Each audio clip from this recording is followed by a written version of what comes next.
In the criminal justice system, sexually based offenses are considered especially heinous. The dedicated detectives who investigate these vicious felonies are members of an elite squad known as the Keepers of Justice. These are their stories.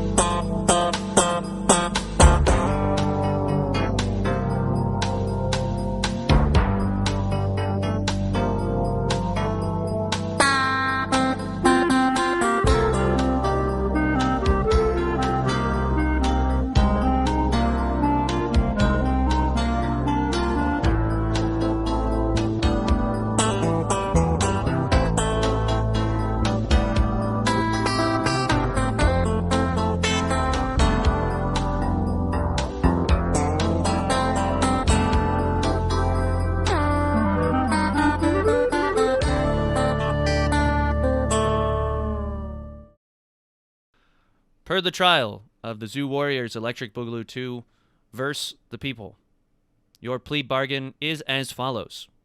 The Keepers of Justice are willing to strike a deal with the group known as the Zoo Warriors Electric Boogaloo 2. Any member may surrender their right to a blind jury trial in exchange for the following deal. Those willing will be inscripted into a rehabilitation program. Their time in rehabilitation will last until they have proven they understand the laws of Nicanthes and demonstrate their willingness to reform. A written test will be taken to ensure these laws are known. Upon completion of rehabilitation, the participant will be inscripted into the Keepers of Justice for a minimum sentence of 45 years. Participants may never rise higher than the rank of detective and may be considered for early release upon good behavior. The ownership of any lands, possessions, or rights will all be managed by the Keepers of Justice while the participant serves their term. Any infractions or proof that the participant has strayed from their agreement or broken any of the laws of Nicanthes will be subject to immediate public execution with no opportunity for appeal. Do any of you find these terms of the plea bargain to be agreeable?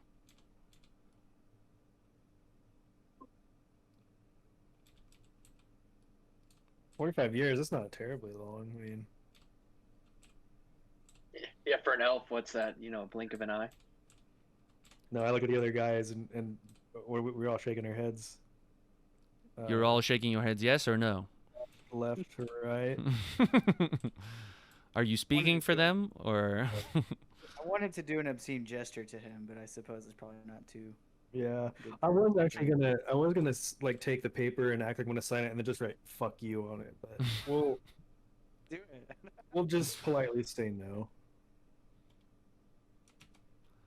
Let it be shown that none of the group known as or formerly known as the Zoo Warriors Electric Boogaloo 2 have chosen to not take the plea bargain. That will then lead us to the preliminary hearing, and I shall read the list of charges brought against you.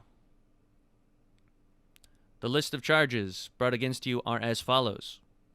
18 individual accounts of assault on Tony, citizens of Deepwood, Frogspear, Chode, and Edgewood. 11 accounts of second-degree murder, various citizens of Frogspear, including Orcus, the Pawn Star. 3 accounts of first-degree murder, Hob, the Savior of Trident, Ra, and Bo of the Restless Knights. 4 accounts of possession of illegal magical items, the Crystal Ball of True Sight, Sovereign Glue, Nine Lives Stealer, and the Dimensional Shackles. 1 possession and distribution of illegal drugs to a minor, the Witch's Inhaler to Joni the Kobold. 3 accounts of aiding and abetting known criminals Jaspier, Billy, Banger, and Coconut. 1 account of domestic terrorism, destruction of a public artifact, the Giant's Bones. Account of unregistered metaphysical religious organization. 3 accounts of killing an endangered species, the Kirin of Helm, and 2 owlbears. And finally, 1 account of sexual assault against Detective Tony Perkins, myself.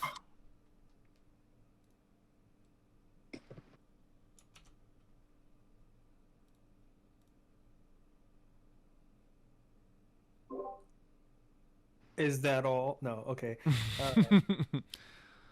What else you got there? Would any of you like to plead guilty to any of these charges now?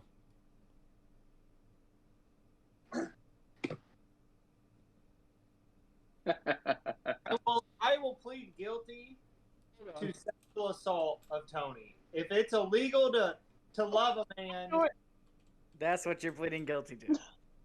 Oh no. Oh no. Oh no. Oh no. Great start. Great start. High Justice Ginsburg, may the court and the blind jury recognize that Tug, or otherwise known as Blibdu Pulip, has pled guilty to the accusation of sexual assault against my person. High Justice Ginsburg, I trust that your verdict will be enough to satisfy the blind jury. Does the blind jury, the representative of the blind jury, find it adequate that High Justice Ginsburg may establish the punishment for Tug Blibdu Pulip? The guy on the end kind of stands up and says, "It does." Let it be shown that the blind jury acknowledges the guilt of Blibdu Pulip and accepts the impending judgment of High Justice Ginsburg. Are there any other of these accusations the rest of you wish to own up to? If not, we shall proceed to the pre-trial motions. Hey, Tug, if it's eye for an eye or whatever, you might get some out of this. that's what the overall plan is. Yeah, I mean, you just gave him a hug. You might get a little orifice. I know you're used to that. We'll see how this plays out. I am technically guilty of doing it, so I'm not going to deny it. So there's nothing else that you think you might be. Yeah, can we kind of look over to our jawless pal over here and see if he can give us any note of... You can see his eyes burning that you admitted to the sexual assault charges, and he is shaking his tongue in a left to right motion saying, "No, no." Yeah, then we will remain silent. Very well. We shall proceed to the pretrial motions. Representatives who choose to stand in defense of the accused may step forward and inherit the justice of the final verdict now or forever hold your peace. You see Warren White sort of wobbling to get your attention, and he's... I hold him up. Let it He's a ghost. be shown that Warren White's tongue is acknowledging he wishes to step forward and in defense of the Zoo Warriors Electric Boogaloo 2. Warren White, do you understand that you will now share the justice that will be dealt to the Zoo Warriors Electric Boogaloo 2 at the end of this case, win or lose? Do his eyes shift at Dolores? Wait, so he's got to take that sexual assault charge too? He will, yes.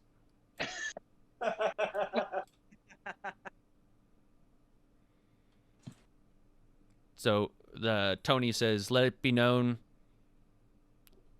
that Warren White's tongue is acknowledging, yes, he accepts these terms. Very well.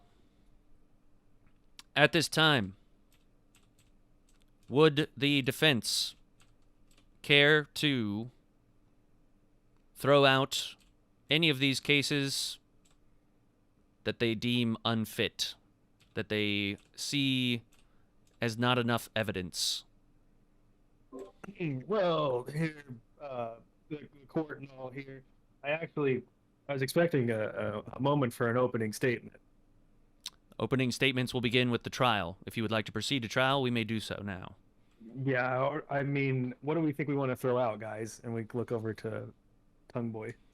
Warren White is pointing to a list on a sheet, and the list on the sheet says cases to throw out, and it says 18 individual accounts of assault, 11 accounts of second-degree murder, 4 accounts of possession of illegal magical items, 1 possession and distribution of illegal drugs to a minor, and 3 accounts of aiding and abetting known criminals. See, sexual assault was not on that list.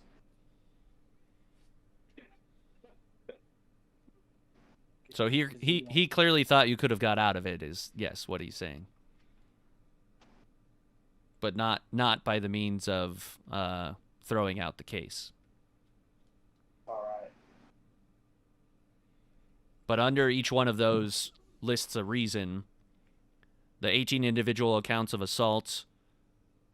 The reason is none of the citizens appeared here in court, and it's all them versus you. There's no hard evidence. It's been long enough that all of the wounds, if there were any dealt, were not scarring. 11 accounts of second-degree murder, same situation. Those people are either dead, and there's no one here to vouch for them. The 4 accounts of possession of illegal magical items. As you entered the court today, there was a screen of all of your items, and those items were not in your possession. So without the items in your possession, there doesn't appear to be a case for it. Possession and distribution of illegal drugs to a minor. The witch's inhaler was not found. Any drugs that were in Joni's system have passed, and there's no way to,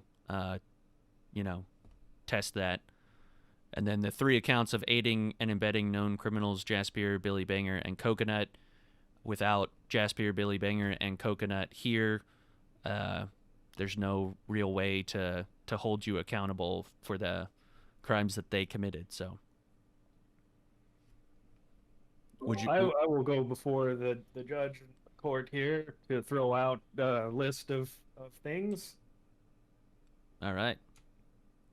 And I do look around to see if there's a loner wig, because I don't appear to be wearing one. You notice that Warren White's hair is white, but you don't know if it's a wig or not. Okay. Well, I'll give up on it. I noticed that Okay. all eyes are on me now. They are. We would like to throw out the 18 counts of assault, as no one there on any of these 18 have appeared in court today. You have no hard evidence. On the 11 counts of murder in the second degree, this is of the same defense, as they are all deceased, and there's no one here to vouch for them. Again, no hard evidence. For the 4 counts of possession of illegal items, as we were entering the court today, we were screened at entry, and no items were found, correct? You have no hard evidence. For the 1 possession of illegal... Sorry. For the 1 count of illegal possession and giving to some young boy weed. Distribution. You're making it sound worse.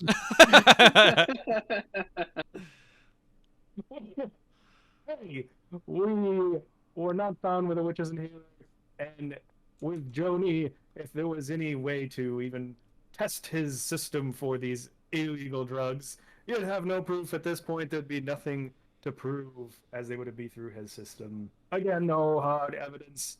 And lastly, in aiding and abetting criminals, without the 3 that we have supposedly aided and abetted, as all they are again deceased, there's no hard evidence, no way to hold us accountable, so we would throw all of these out. Your Honor, scale of Justice Ginsburg, let it be shown that I do not have any evidence to support otherwise, although let it also be shown that Jaspier is still at large and the whereabouts of Coconut are unknown. We do not know if they are dead or not, and we only have the word of this group that Billy Banger has perished. Otherwise, I leave it to your judgment to throw out these cases or keep them as you see fit. Scale of Justice Ginsburg sort of nods to you, Tyrell, and says, "These cases shall be thrown out." We shall continue with the 3 accounts of first-degree murder, 1 account of domestic terrorism, 1 account of unregistered metaphysical religious organization, 3 accounts of killing an endangered species, and 1 account of sexual assault, which has been stricken from the record, and justice will be dealt at the end. Per the confession of Blibdu Pulip, we may proceed to trial. Prosecution can go first. So, Tony sort of steps up to the blind jury, who are indeed all blindfolded, not physically blinded, but blindfolded. Esteemed humanoids and creatures of the blind jury, I want to start by providing a brief and simple explanation of the proceedings you are about to take part in. The criminal organization known as the Zoo Warriors Electric Boogaloo 2 are being charged with assault, sexual assault, unregistered metaphysical religious gatherings, killing of endangered species, domestic terrorism, and murder in the first degree. You, the blind jury, will be responsible for listening to the testimony of eyewitnesses and determining a verdict based on the evidence provided. Finally, I have a question that you need to ask yourself. My hope is this question will be something you can think back on through the trial, acting as a compass that will help you navigate this impending storm of overwhelming information. That question is, if they are not stopped now, what horrors await us in the future? Thank you, Scale of Justice. That is all. Hello, good jury, and good evening, good morning, and good night. No, I was told in my days of study that a common strategy in an opening statements is to start critiquing the state's case and letting the jury know that there are two sides of the story. Studies show that jurors often make up their mind about a case right after their opening statements, so you need to start strong. Sorry, I wasn't supposed to be out loud. Members of the jury, this case is of overstated accusations, misunderstood circumstances, and outright perjury. The group we make up here have been known to be called Electric Boogaloo Zoo Warriors, to something of that estate, but this was just a misnomer declared by a now deceased tagalong who happened to commit or provide most, if not all, of the most serious of felony counts against our whole group. I'll ask of you all, if one student shits in the urinal, leaves the premises never to return, is it fair, is it justice, to put the punishment on the rest of the class? For the items to be discussed today that do not fall under a Billy Banger did it, or should or could have the group prevented, we have answers to everything to explain unusual circumstances that explain our actions. Thank you for understanding. You see nods among the blind jury, and you're allowed to return back to your seat.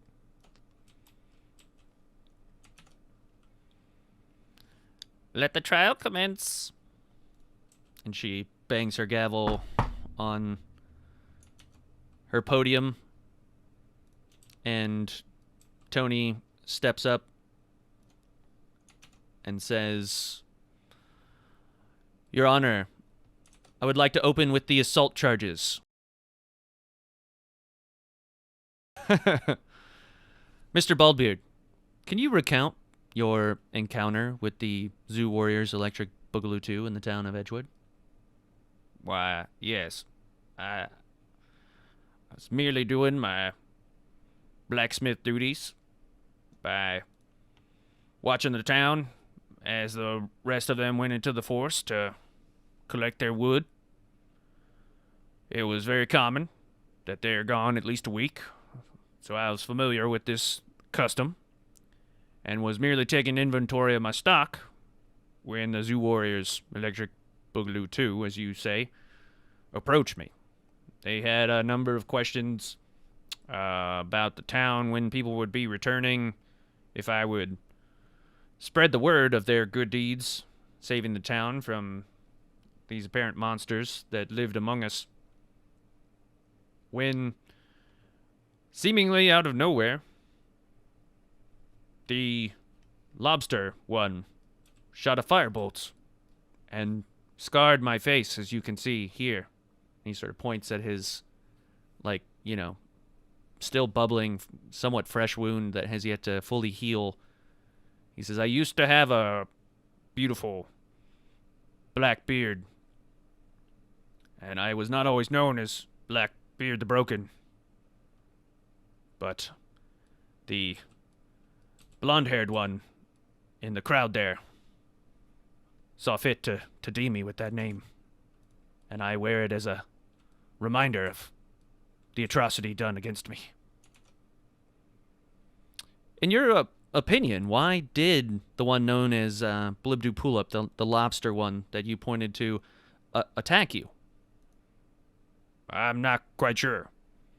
To be honest, he started to rant about divine justice, and to the credit of some of the group, the ranger did attempt to stop him, but it wasn't enough, and the firebolt still streaked across my face. Would you, Mr. Baldbeard, consider the Zoo Warriors 2 Electric Boogaloo to be a stable group who is a force for good? I would not. Will you ever be able to grow a natural beard again, Mr. Baldbeard? No, I do not believe I will be able to. Thank you, Your Honor. That's all I have for Mr. Baldbeard at this time. Yeah. I would like to ask some simple questions to Baldbeard. Please step forward.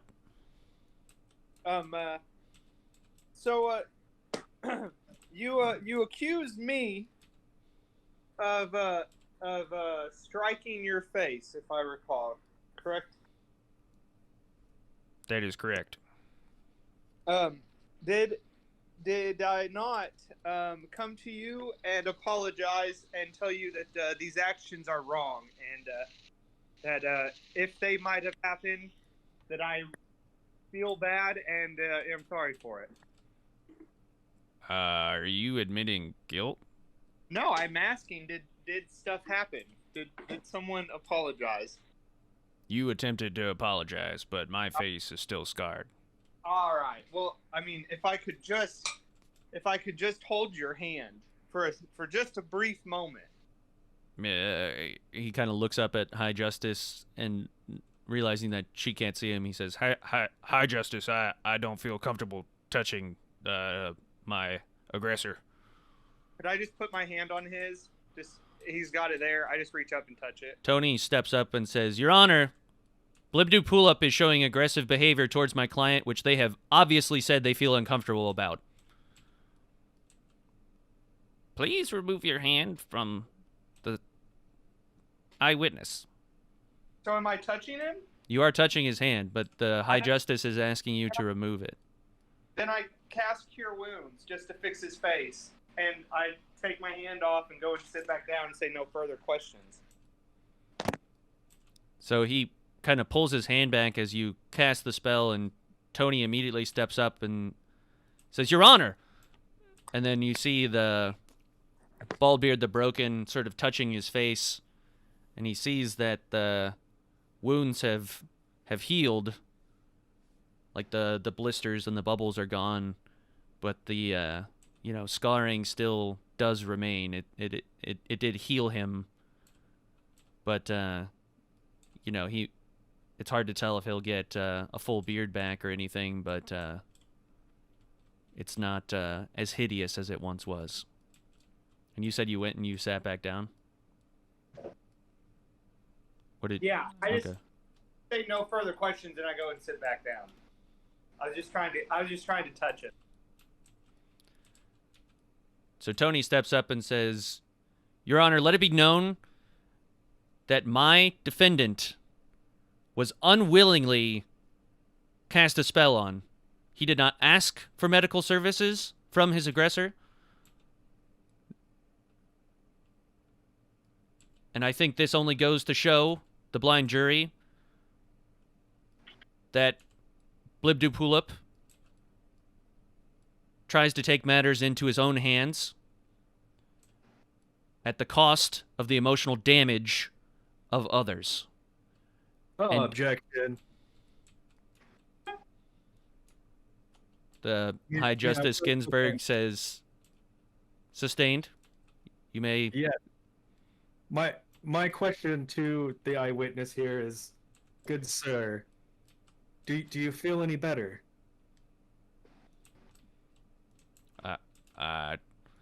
Doesn't burn as much as it did, but Get this man a mirror. please, I would like to see my face. Yes. So yes, one of the guards brings you a mirror, and Baldbeard sort of holds it up, and you can see he's still got this like nasty scar in like half of his face, like from the middle of his lips to all the way to his ear. He's got this burned, scarring that has healed. The other half looks like a normal face, and you can maybe even start to see some stubble come in, but he'll only ever have half a beard. Very distinguishing. Handsome, I would say. But that's just. Yeah, I'd like to ask him, like, how do you feel about the changes? Half a beard is better than none, but I still wear my mark of shame. Why take it on as shame if not with a little bit of badassery, if I may, and maybe a start to a new nickname. Always look for the positive. I feel like I'm grasping at straws at this point. My face is still horribly misfigured, and I will never grow a full beard again. All because I just happened to be in the wrong place at the wrong time. Boy, don't we know how that is. Good luck to you, sir, and I'll sit down.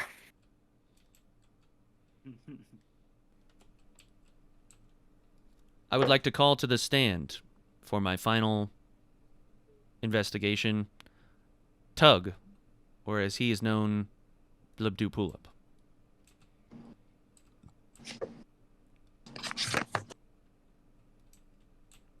Do you approach the stand, Tug? Yeah. I don't really have a choice, do I? Not really.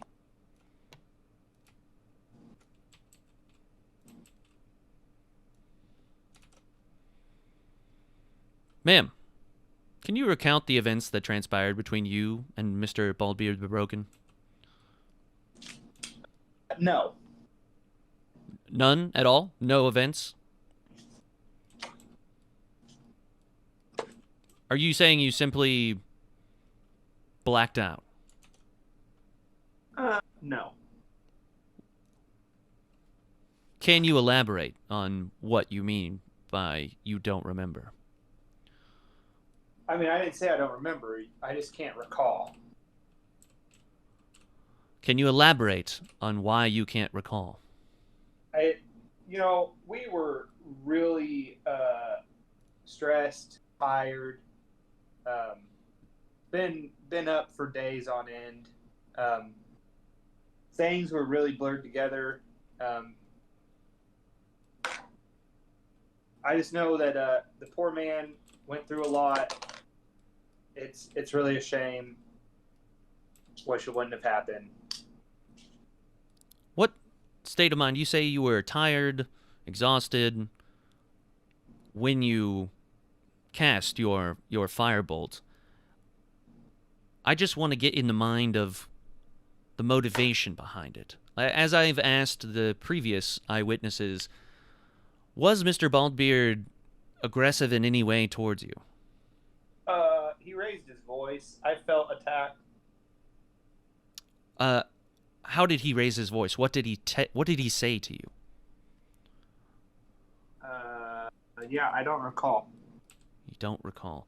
Do you think your issue recalling is part of your fatigue that day? Part of your being tired? Probably. When you make these choices, tired or otherwise, do you make these choices as Tug or as Blibdupulip? Well, are they not one and the same? I am not sure. If you could elaborate for the blind jury, I don't think... Who's on trial here, Tug or Blibdupulip? I personally know you as Tug. You represent yourself as Blibdupulip. The entity before us, the physical form, is who is on trial. The name, just as you say you are no longer part of the Zoo Warriors Electric Boogaloo 2 and call yourselves the Saviors.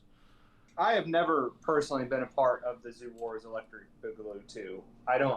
I'm still confused on who. Who's on trial here, Tug or Blibdu Pull-Up? Both Tug and Blibdu pull up at the same time, but what I'm asking you, sir, is who shot the firebolt? Was it Blibdu pull up or was it Tug? Oh, well, I mean, that's a whole different, like, trying to figure that out.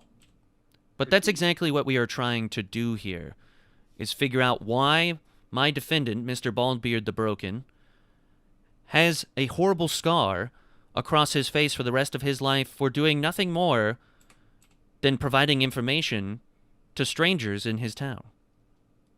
I guess you shouldn't talk to strangers. I was taught that at a young age. I feel bad for him. I wish events could have been avoided. If you were not exhausted, would you say this would have been a mundane, everyday conversation with the blacksmith? I mean, I don't. Yeah, sure. I don't really talk to blacksmiths, so I don't know what a normal conversation with a blacksmith would be. So you, in your past, have never had any interactions with other blacksmiths before? No, that's not true. I mean, Tug has had many interactions with blacksmiths. He holds a certain blacksmith very dear to his heart. So Blibdu Pulip had never dealt with blacksmiths before? That would be true. So is it fair to say that Blibdu Pulip is the one that handled this altercation? I mean, still, in that moment, I don't know if I could swear to who handled what. Would you say that this lack of control is common? Especially amongst a god. I would expect more stamina. Well, I mean, that once again, that depends on who's in charge. I mean, the god was last time fighting a demon, and then, maybe Tug was having a conversation, and then maybe Blibdu Pulip the god, came back in and was fighting a demon still. So, I mean, things are somewhat back and forth here. So, unstable at best. And while you do express sympathy towards what happened, it nonetheless did happen. Is that out of the question? I think that's what we're all here today to try to figure out, is whose word is really the truth in all of it. I mean, what did happen and what didn't happen? I mean, isn't that the main point of today? Which is exactly why I'm asking you questions and the other eyewitnesses. I would say, as a general summary, based on the eyewitness accounts, you, or Blibdu Pulip more specifically, in a form of fatigue, unfortunately, did cast a firebolt, which one of your members of your own party attempted to prevent, yet it still unfortunately struck the face of my defendant, Mr. Baldbeard the Broken, and he is permanently scarred. All I ask from the blind jury, and obviously yourself, is that there be some repercussions for this unfortunate incident. I have no further questions for Mr. Blibdu Pulip. Thank you. With this portion of the trial concluded, I suggest we move on to the accusation of unregistered metaphysical religious organization.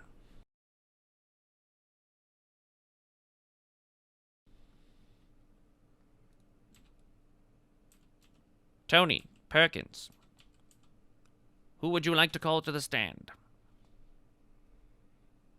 High scale. I would like to call Tyrelius Ferelius III to the stand.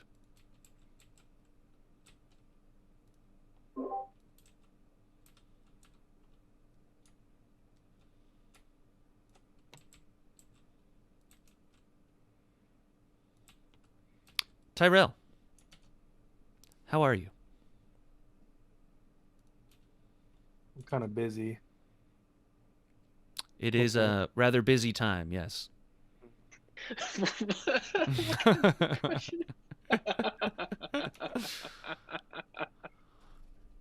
Did you witness Tug's ascension through the ranks of the Kuatoa? Yeah. When did that ascension take place? Is there a hard line between Tug and Blibdoolip? Was there I guess, for lack of a better term, an epicenter, an event that caused Tug to assume Blibdoolip fully? You know, I think that's a great question because I think really Blibdoolip is and has always been, and it's clearly always been within Tug. Just because we've seen a physical change doesn't mean that wasn't always there in another fashion. So no, I don't believe there's any necessarily point in time of change. It's more of a gradual, a gradient than a singular event. Is that fair to say?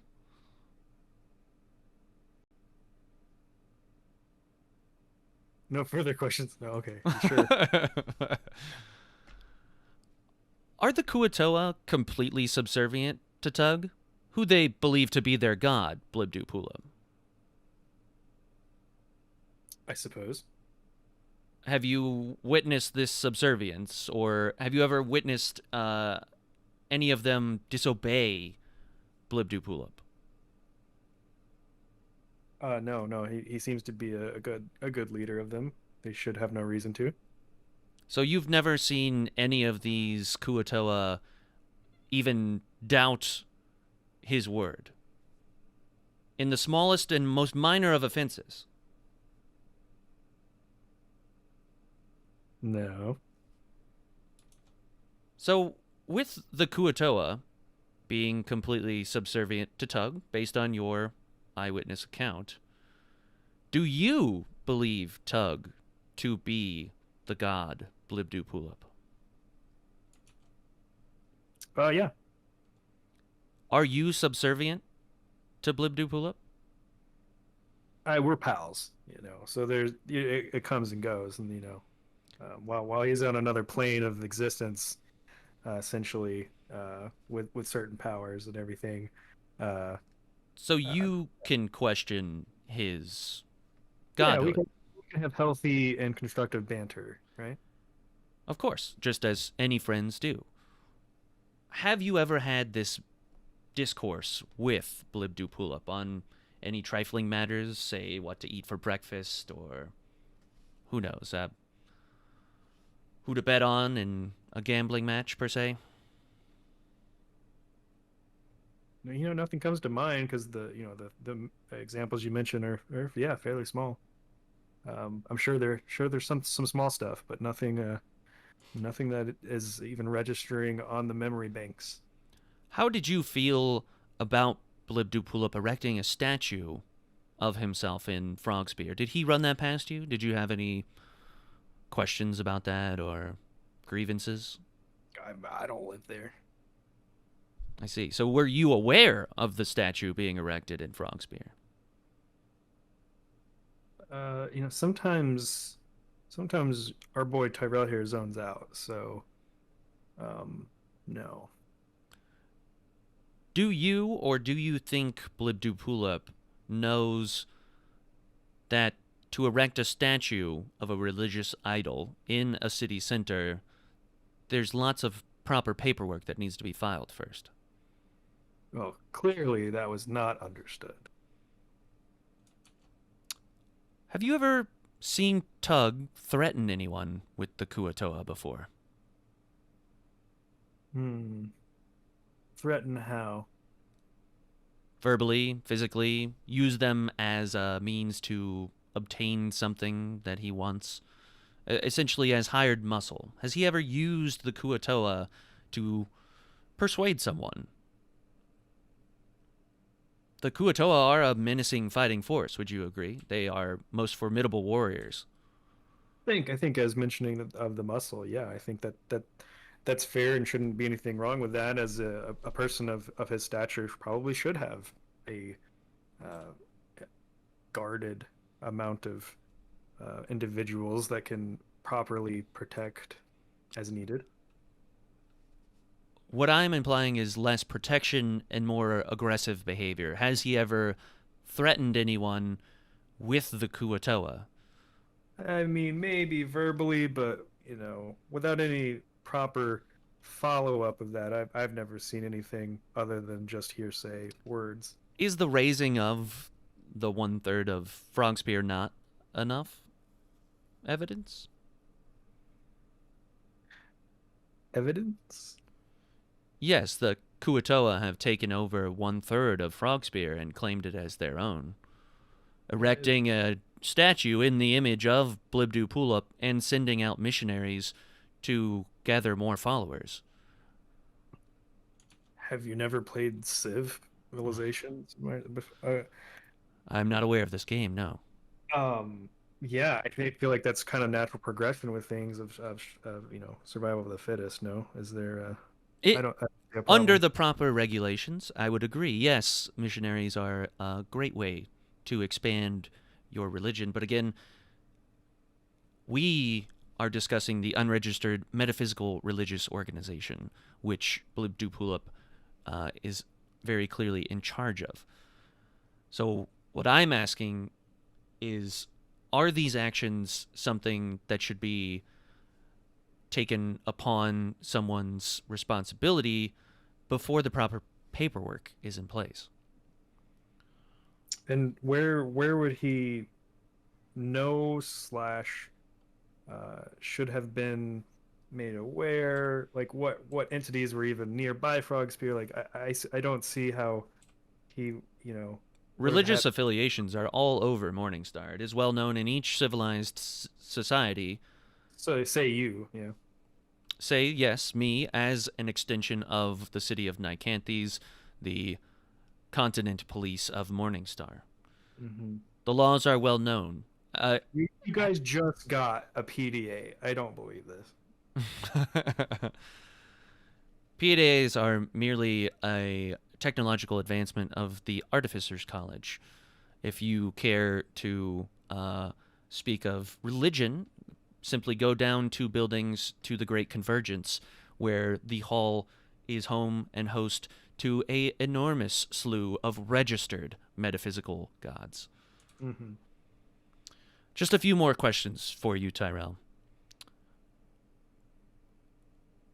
To your knowledge, did Tug ever make an attempt to contact any Morningstar religious affiliation to submit a proposal for becoming a registered member? I'm going to give you a big no on that one. Very well. I have no further questions for you, Tyrell. Thank you for your time. Are you like a computer program? You had 6 questions and it turned into 1. Sorry, you don't know what that is yet. But your kids love it. Okay, Marty McFly.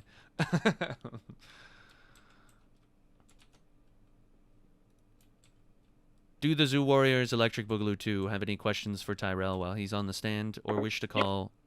I have a few questions. I would say. Please approach.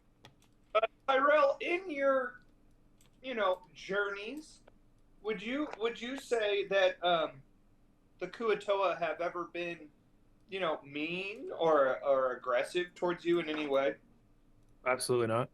Have they ever, to your knowledge, have you ever seen any of them show aggression to anyone?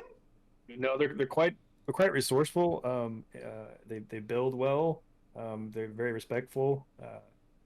Yeah, all around great fish. And in Frogspear, would you not say that in its time it was in an emergency of distress when the statue was being built and the religious foundation was established there? Would you not say that the town was in dire need of assistance? I would absolutely agree. In fact, we may have seen many lives lost if not for your step in and founding of a cause and a drive for that community and essentially a building of a new citadel. I mean, it can only be for the good. So wouldn't you assume that in a town that had been devastated and was in a situation of dire need, that sometimes paperwork can get looked over or lost, or maybe not informed that it needed to be filled out to better the community and move things forward. And then once things are established and kind of back to status quo, things can be caught up, and then the dot your T's, cross your I's type of stuff can be taken care of. Wouldn't you say you've seen some of that play out at Frog Spear? Oh, 100%. Yeah, I think I catch on exactly that. We were in, essentially a state of emergency there, and your actions proved timely and swift to ensure the continuity of an entire species, even potentially, and then we can take care of the paperwork.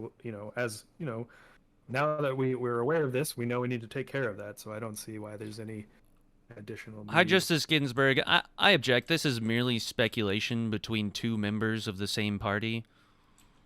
I mean, I would be happy to call 20 witnesses up in this moment that are citizens of Frog Spear and get their firsthand accounts of everything that's gone on. Let it be there. shown that Blibdoopulip is motioning to his followers, the Kuatoa, and again, this would merely be speculation and personal opinion. I just think that the blind jury should understand the situation of Frog Spear when these accusations were taking place. The town was in dire need. I would agree with Blibdoopulip's stance, and I would also like to question where the priority of a 3-story tall statue fit into those dotting the T's and crossing the I's. I cannot help that people were so happy that help was sent there that they wanted to build something. I mean, that was on them. Your Honor, I would like to call Blibdoopulip to the stand, please. If Tyrell is done and Blibdoopulip is done sharing his opinion with him. Yeah, but when I walk by, I want to do a big huff of air at Tony. Tony doesn't even seem fazed. It's good. That's good. Tug, or Blibdoopulip, I only have one question, if I may. As long as it's just one. Let the blind jury hear that it was just one question. Did you know your father? No. Objection. Objection! How is that relevant to this? I retreat, Your Honor. Let it be known by the blind jury that he's just trying to get me emotionally distraught because he's worried about something. Just because I didn't know my father does not establish my ethics and my father walked out on me and my mother. How dare you? Blibdoopulip. How dare you? Blibdoopulip. Please, order. You may return to your seat.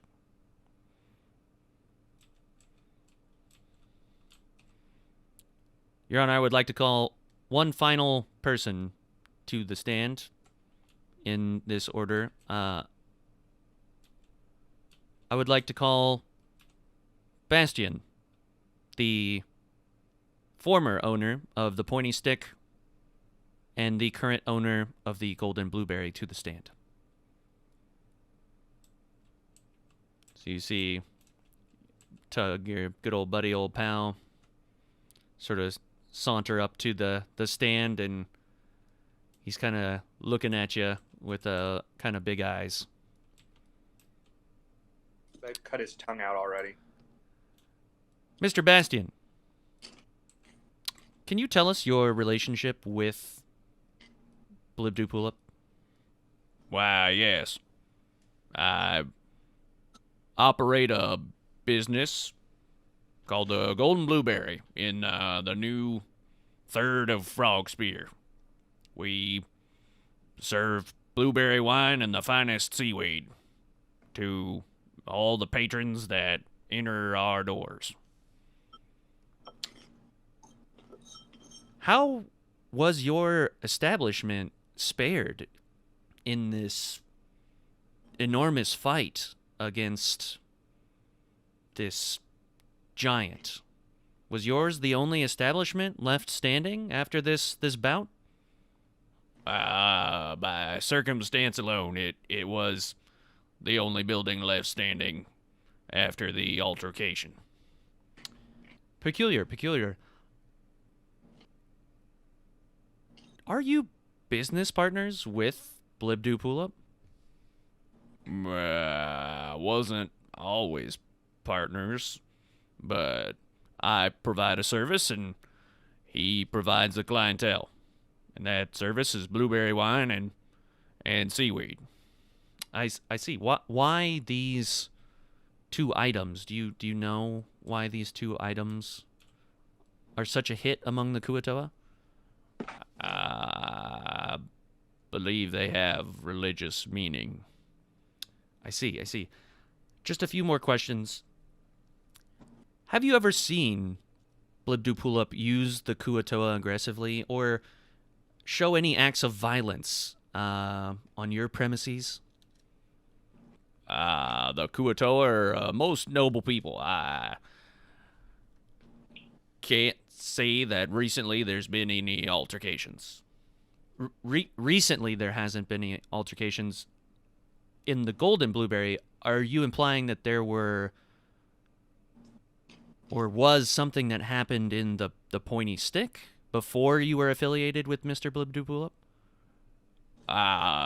It was a rough and tumble place, and I think that ultimately the Kuatoa coming in and bringing such business to the third of the Frog Spear was much better than how it used to be. So there was an altercation then in your establishment, the Pointy Stick. There may have been a blood spill, yes, but it's none of my business, and I've honestly seen much worse in my tenure as a bartender. Can you please describe the events that transpired? You can see him sort of really hesitating and having his eyes kind of scan and worriedly looking at you, Blib, and he says, well, there was a time when Blibdu Pulip was making merriment and singing with his little gnome buddy, and they were having a great old time. It was right after the events of the desolation of the Third of Frog Spear, and there was a scribe that failed to record the moment of the song that Blibdu Pulip was performing. And do you know the name of this song he was performing? It was blueberry wine. Blueberry wine. I see. So this scribe you describe lost his life because he did not record this merriment, this song that was being performed by, you said, a gnome and Blibdu Pulip himself. Do you know who this gnome was? I do not know who the gnome was, but he was obviously part of their party. Bastion, it was I would like to establish for the blind jury that in what way are we considered business partners?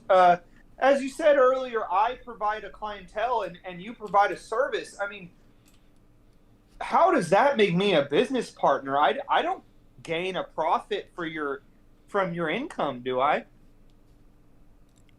Monetary one, no, you do not. I mean, by the terms of business partner you've established, we would all be business partners in one way. I mean, if I provide being thirsty and you provide the drink, what it be? I mean, we business partners now? Monetarily, no. So, I mean, I just think the blind jury should understand that I have no fat in this fire, as some would say. I don't benefit from your establishment's income and or whatnot. Secondly, to the terms of the scribe, yes, I would sadly say that such events did happen. But did you ever hear, me personally give that command? No, it was one of your it was your right claw. Yeah, one of the Kuatoa themselves. So would you say that what would you not say that I did not step in maybe a little too late, but did I not clarify that this action is not acceptable? Yes, very very swiftly after the unfortunate spilling of the blood, you made it very clear. Would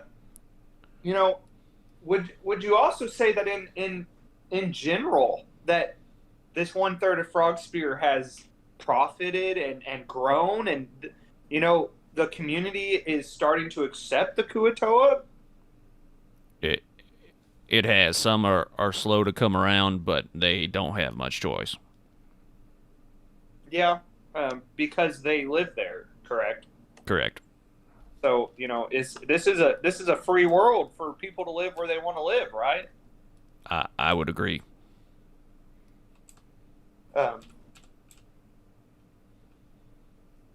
I do believe that I don't think I have anything more here to say.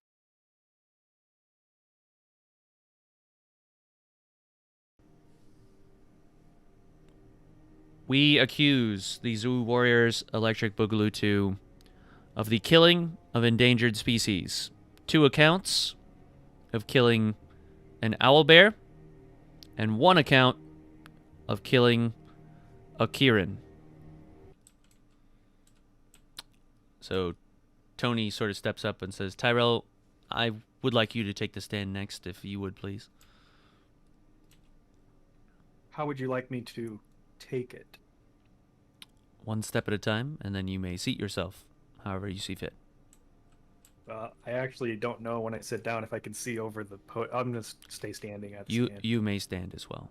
It is completely your preference. I look to the judge. Yes? I was just looking for approval. She nods, gives it to you. Tyrell. To your honor. Yeah, okay. Did you or did you not see this encounter with the owlbears? Were you present for this?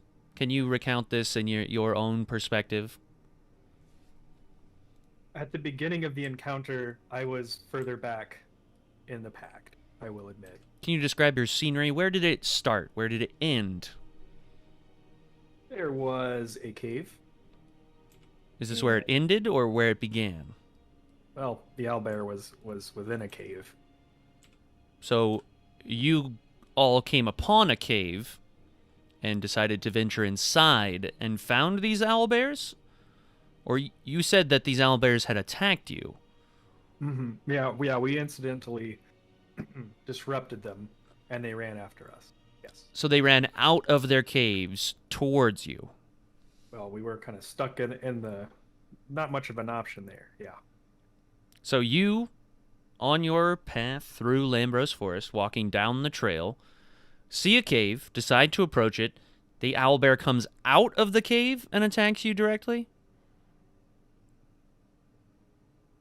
Again, I was a little further back. I heard the voices. Yeah. So were you or were you not on the trail when you were attacked by the owlbear? Were you in front of the cave, or were you on the trail when the initial attack began? I believe it was the cave. The cave. Okay. So in this cave, did all of you venture inside of the cave? And at what point did you venture inside the cave? Yeah, there was a good reason that we needed to run into the cave to find a certain supply. What would that supply be? I would have to defer to whoever else was picking that up. Do you know who picked said item up? Or what said item may be? I believe I heard Ranger Steve say you were in the market for owlbear eggs. Is that correct? That might have been it. You don't recount what you were going into the cave for. You just went into the cave. Not specifically, yeah. So you find yourself in front of a cave, not knowing why you're there, potentially to get an owlbear egg. The owlbears attacked you for attempting to enter the cave. There were 2 owlbears. The remains of one owlbear were outside on the trail. The second were inside the cave system itself. Can you explain how that occurred? Did the one owlbear run out and you had to defend yourselves outside on the trail and then proceeded inside to finish off the second? Yeah, I'm not the best guy to ask exactly the details for. Who is the best guy to ask? Wouldn't know. That's why I don't know. Okay, just a few more questions, Mr. Tyrelius Ferelius III. Did you or did you not create a non-lethal trap on the entrance of the cave? Non-lethal, yeah. So, when you created this trap, were there people inside the cave already? Or was everyone outside the cave and you placed this trap to attempt, as Ranger Steve has made clear too, in every single way and shape and form to prevent the killing of another unnecessary endangered species? You had created this trap outside of the cave system to prevent any more harm from coming to you and your party or the owlbear. Is that correct? Yeah. I mean, of course, the first intent, as Ranger Steve mentioned, we don't want to intentionally harm any animals or any other beings. Everything we've done is out of either self-defense or out of necessity for self-preservation of our own lives. So the intent there with the blocking of the cave, of the non-lethal, again, blockage was to trap, but it barreled through. So the owlbear barreled through. Was this the first owlbear that barreled through your trap, or was this the second one that died in the cave? Because again, I remind you, there's one owlbear remains that are on the trail, and another owlbear remains that were inside of the cave system itself. Yeah, the second owlbear is cloudy at best, which makes me think we may not have had anything to do with that second owlbear. But I only remember of one coming through our trap. So the first owlbear came through your trap. Now, when you set this trap, did you have an opportunity to leave that bought you enough time to go? Or as soon as you set this trap, this bear just came barreling through? Oh yeah, right on through. There was not any time to. Interesting. Okay, so while you and your group were fighting the owlbear that led you to the trail, the stalker character went inside the cave and killed the other one, completely with no witnesses whatsoever in the cave system. Is that correct? I can't confirm or deny that, unfortunately, for you.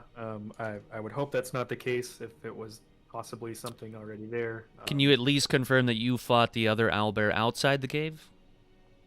Yeah, our party had to act in self-defense for that one. Yeah. Okay. Again, did you accept any contracts from maybe a citizen of Edgewood about a collection of an owlbear egg or potentially owlbear cubs? Cubs? Goodness, no. I never signed anything. No. Do any of your members, as of right now, potentially care for this egg?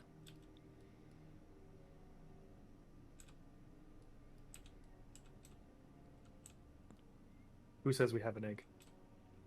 I just merely a question I didn't know. You and Ranger Steve seemed to have implied that there was some sort of hunt for an owlbear egg. I just was curious if you obtained one after the owlbears had been dispatched and your safety was... I mean, did you search the rest of the cave? I don't recall. You seem to not recall a great number of things. So were you preoccupied in this encounter? Is there anyone else that I could ask that may be more aware of what happened there? Sounds like a lot of this was directly related with Stalker, so he may be the best to give the most accurate information. But unfortunately, Can you You see- list the people that were present with you that day, at least? yeah, I think I remember a Stalker, a Mr. Pickles, a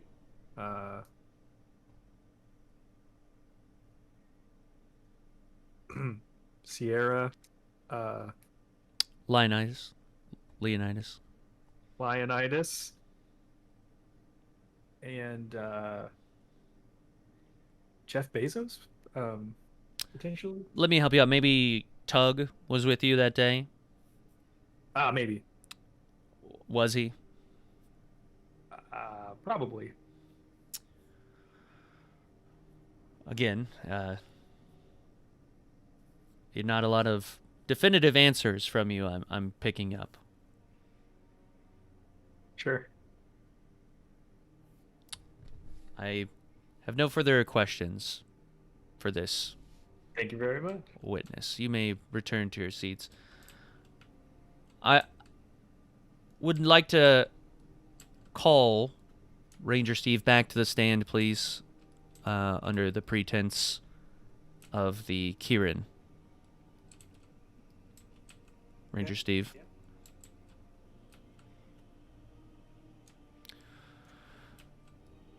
Ranger Steve, your encounter with the Kieran, can you please elaborate on how you came to witness such a magical creature? Most people in their lifetime are not fortunate enough to lay their eyes upon the beauty and the majesty of a Kieran. How did you and your group find this creature, and what encounter did you have with it? Well, if I remember right, I believe you were there with us, weren't you? I was, but I'm asking your encounter, your perspective on the situation. What was your take?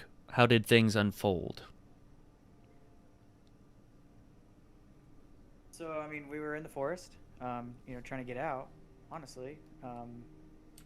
And, we tried to get to a high spot. We noticed, quite a storm rolling up on us. Didn't know what that could have been. And so I believe it might have been Billy. Someone tried to get up high in a tree to see if we can get out somewhere. And it was struck by lightning. It was pretty wild.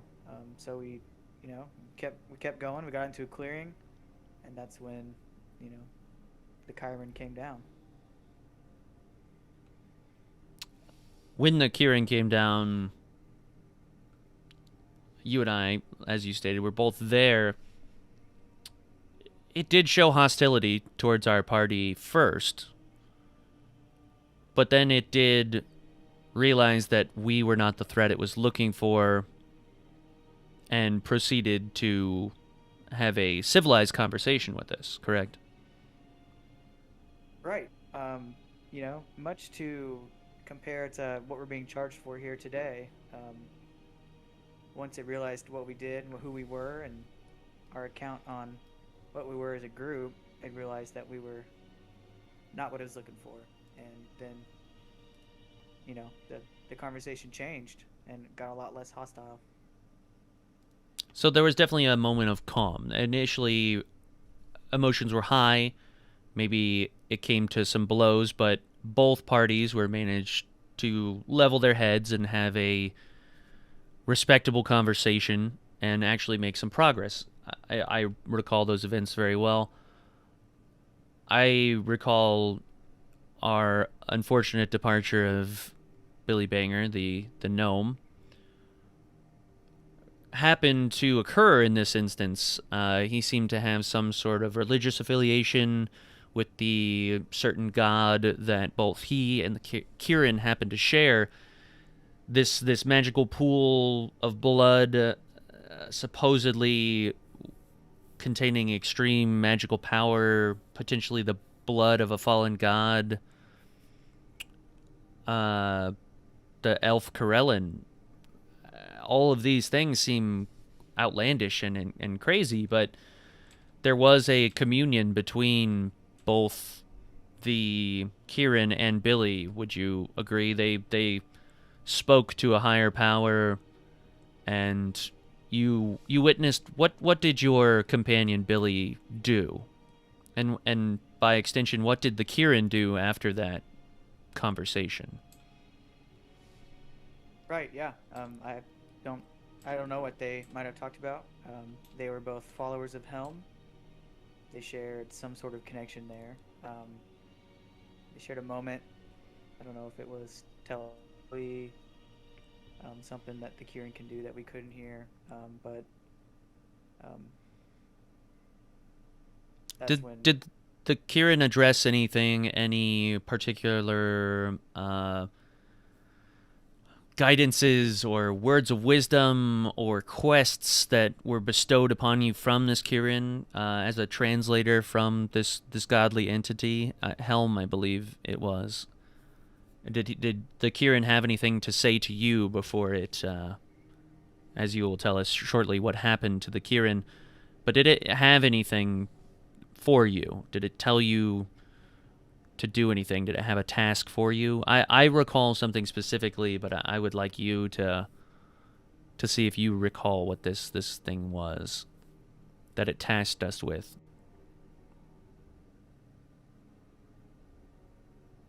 I mean, I don't think I was tasked with anything specifically. Was a member of your party tasked with something? Did they take responsibility for this thing? I mean, you'd have to probably ask them, I guess. Sounds like you know who that person might be, so... Can you tell me who that person might be? No, I can't. There was a lot going on. It might have been Billy, since they, shared that connection with Helm, but... Okay. All right. Please continue and describe to us what happened to your companion, Billy, and the Kieran. How did they perish? Well, it seemed to me that Billy was under the impression that he needed to give himself up. Give himself up to save the forest, I suppose. The Kieran had some conversation with us about the forest and some sort of blight across the way, and the only way to stop that was for itself to, heal it by its own power. I don't know if there was something lost in translation, but Billy took that as that he was the one to do that. I see. So Billy was the first one to perish then, in his attempt to save. That's how I recall the situation. Is Billy was first to attempt to save us, as you put it. Right. Yeah. And what did Billy do to save us? He jumped into the water that supposedly was the blood of the forest. And he did not resubmerge once he went into the pond. Correct. And then what did the Kieran do? A lot less dramatic entrance into the body of water. If I remember correctly, the Kieran dipped its head, foot into the water, and that was it. Do you have any other statements you'd like to make on the situation, or would the defense like to ask any questions of Ranger Steve before I call the next witness to the stand? Yeah, I got a question for the defense here. Very well.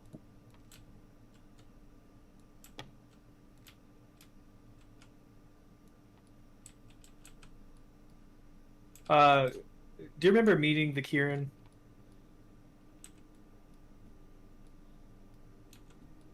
I mean, yeah, I do remember meeting. It was a pretty dramatic experience, but yeah. Yeah, and it was dramatic because what did he keep trying to do to us? Tried to attack us. Exactly. He wanted nothing more than to fight, correct? That is correct. And not just fight, but he wanted to murder us. Yep. He was not going to let us leave unless either he or all of us were dead, correct? That is correct. So in that situation, put the variables to anything else in the world. Naturally, what did we do? We actually didn't fight, correct? What did you help instigate instead of the fighting? The conversation. Exactly. Where did the conversation lead to? It led to us realizing the cancer that the forest was consumed in. And then what did we have to do to help solve the cancer? We had to take the Kieran back to the pond, to which we heard a story of a fallen god, and that pond was now the supposed blood of the forest, which was causing it to spread rapidly. Correct. No more further questions. Very well. Blibdoopula. Can you recount your encounter with the owlbears for me? Your companions seem rather puzzled and confused as to what occurred that day. Do you have any more clarity on how the events transpired? No, I think they covered it pretty well. That all seems exactly about how it went. So you didn't search the owlbears' corpses or the cave for any further... I believe the expert on that's Ranger Steve. If you're really wanting clarity on any of it, I think Ranger Steve is who needs to be. I mean, you're asking people that just don't have a good, clear picture on it. So is it fair to say that none of you were in a clear state of mind when you killed these owlbears?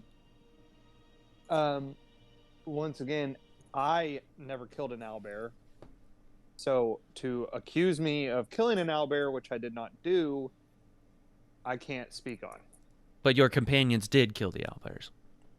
No, don't recall anyone killing the owlbear. Once again, Ranger Steve would have to be. It seems as if you were going in circles. Ranger Steve says someone else knows. You say Ranger Steve knows. Ranger Steve has already said that he does not know. He provided all the information he had. If you don't know, if Tyrell doesn't know, and Ranger Steve doesn't know... Well, I mean, if you know where Ranger Steve is at, he should probably be here instead of me. So, what are you withholding about having, like, that doesn't make any sense to me at all. Hi, Justice, I'm concerned here. Since when he knows who apparently he has the evidence again, and I'm on trial for it? What is your question? Well, why am I on trial for Ranger Steve? He knows where Ranger Steve is, and yet is Ranger Steve present here today? Hi, Justice. My questions are his perspective on the situation. It's not to accuse him of what is done here. You just accused me of killing the owlbear, and I told you that I didn't kill an owl. None of us killed an owlbear. Ranger Steve is the only one who may know something. So Ranger Steve is the only one in the party who may know something about the murder of these two owlbears. I'm merely asking your perspective on the events that transpired. I'm hoping that your perspective can bring light to this situation and potentially resolve and free any of your companions of guilt of this situation. I'm merely trying to get a solid story for the blind jury, myself, and the High Justice of why there are 2 dead owlbears and a dead Kieran.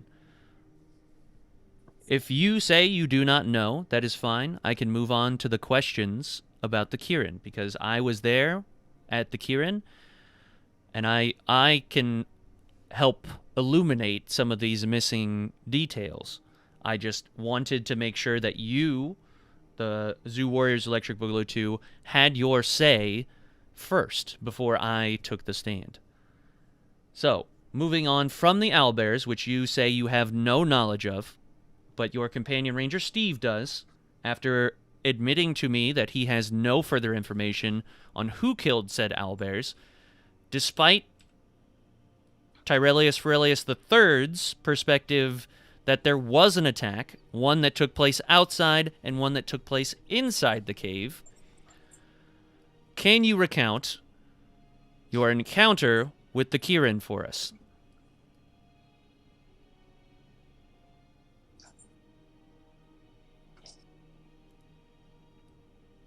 Yeah, that was a bad encounter. Why was it a bad encounter? Oh, poor thing. Just, it died. How did it was die? It touched something and it went all like and died. The lake, perhaps. This blood of Corellin that had fallen from the sky and cursed this forest, making Lambros this inconquerable forest. That's how the Kieran died, is that correct? I mean, sounds like it. As I've asked your companions, did this Kieran task us with anything before it perished, before it gave its life to save the forest and cleanse it of this blight? I believe we were tasked with doing good, which has been our primary objective all along. Did it happen to give our party anything as a catalyst, as a mirrored reflection of our good deeds? Something that would represent our willingness to change and foster these good omens, these good karmas? No, not that I'm aware of. So you, nor any of your companions, recall the Kieran, through the word of Helm, tasking us to take care of an owlbear egg? Not that I recall. I mean, if all 3 of us are saying that none of us recall it, I don't really know what more you're wanting. I would prefer any of you to tell the truth. I mean, from our perspective, we are telling the truth. So there was never any egg, is what you're saying. That's the truth. That's your truth. I mean, my truth is that I have, people that look to me and that I need to try to be an example to, and sometimes I fall short and other times I overexceed, and I just try to do my best. That's my truth. I don't know what your truth is. I'm merely asking for the truth on the situation with the Kieran. The Kieran did or did not task you with taking care of an owlbear egg that you had in your possession already. No, not that I'm aware of. The Kieran never made that statement to you. It never tasked you with taking care of an owlbear egg. Is that correct? Not that I'm aware. Is there anyone here that would be aware of that? You lead into that, much like your companions have in the past, that someone here knows the answer, but it does not appear to be you 3. No. Do I know the answer? No, I don't think you know the answer. You've yet to... I mean, you have accused us of a lot of things with no, I have made no accusations. I have asked questions. You've accused me of killing an owlbear. You literally accused me of killing the owlbear. Now you're asking me questions on things I've told you that I don't recall, and you have no evidence to keep pressing me on about. Why do you? And Why do and you just you? keep telling me that, like, you just keep pressing and pressing like it's gonna change. Like, no, I don't. Like, what? Did you dream that he tasked me with something, and now you want it to be true? Why do none of you say you recount these encounters? Why do you believe they happen? Because I was with you. It was my task to observe and watch and record what happened. And that is exactly what I did. I observed, I watched, and I recorded what happened. Okay, well, I've recorded things too, but it's like, when you bring no evidence to prove these things, you're just blind statements. The evidence is here before you. We have the remains, the bones of these owlbears. We have the clear scratches on the bones from these arrows and weapons that you used against them. And we have You're telling me that these bones can be proven that our weapons did those. Yes. The same spell used to divine that the arrow used by Stalker was a cursed arrow will yield the same results that the fatal blow brought to these owlbears, or at least one of them, was from the same cursed arrow. So you're saying that you have evidence against Stalker. Is that what you're telling me? Who was part of your party. No. Stalker was not part of your party? No, we're not even a party. You keep calling us Electric Boogaloo too. None of us are, like, associated with that. So those two over there, Ranger Steve and Tyrell, they are not part of you. They're not your companions. They're my companions, yes. So that's not a party? Can I refer to them as your companions then? So Stalker... Yes, you can refer to us to our companions, but the only person who's ever been associated with the Electric Boogaloo 2 is Billy Banger. And he's dead. So convenient that Billy Banger is the... Well, it's convenient that you just keep accusing us and associating us and bringing these... You're saying that these are the only bones, like, that you're telling me that there's no other bones, that you couldn't just walk through the forest and find owlbear bones and just say, oh, these are them? Just to bring in bones in here and then make accusations, there's no evidence behind it. It's my job to make the connections between the bones and the accusations. And the accusations brought against you... Indespicable evidence. You're accusing us of killing something with no solid evidence. You're accusing us of having a contract with a divine being without any solid evidence. And then when we say that we don't know what you're talking about, you get mad and then start screaming at me. Like, I cared for you. I healed you. I brought you back alive. I tried to make everyone treat you nicer, and you're just maybe you're the one who's lost something in all of these things that have happened to you. I mean, have you talked to someone? You have to have some PTSD, man. Like, I don't understand why you just keep these accusations. Like, court, these are all just accusations with no real evidence behind them. Are you finished? I don't know. Are you finished? Because you're the only one here to have, like, an issue and think things happen. Just to simplify things for you, this is a court proceeding. I am prosecuting you, the defense. On accusations. That is correct. You are being accused of crimes for which I have brought forth evidence and connected your eyewitness testimonies. Ranger Steve himself said, along with Tyrell, that there was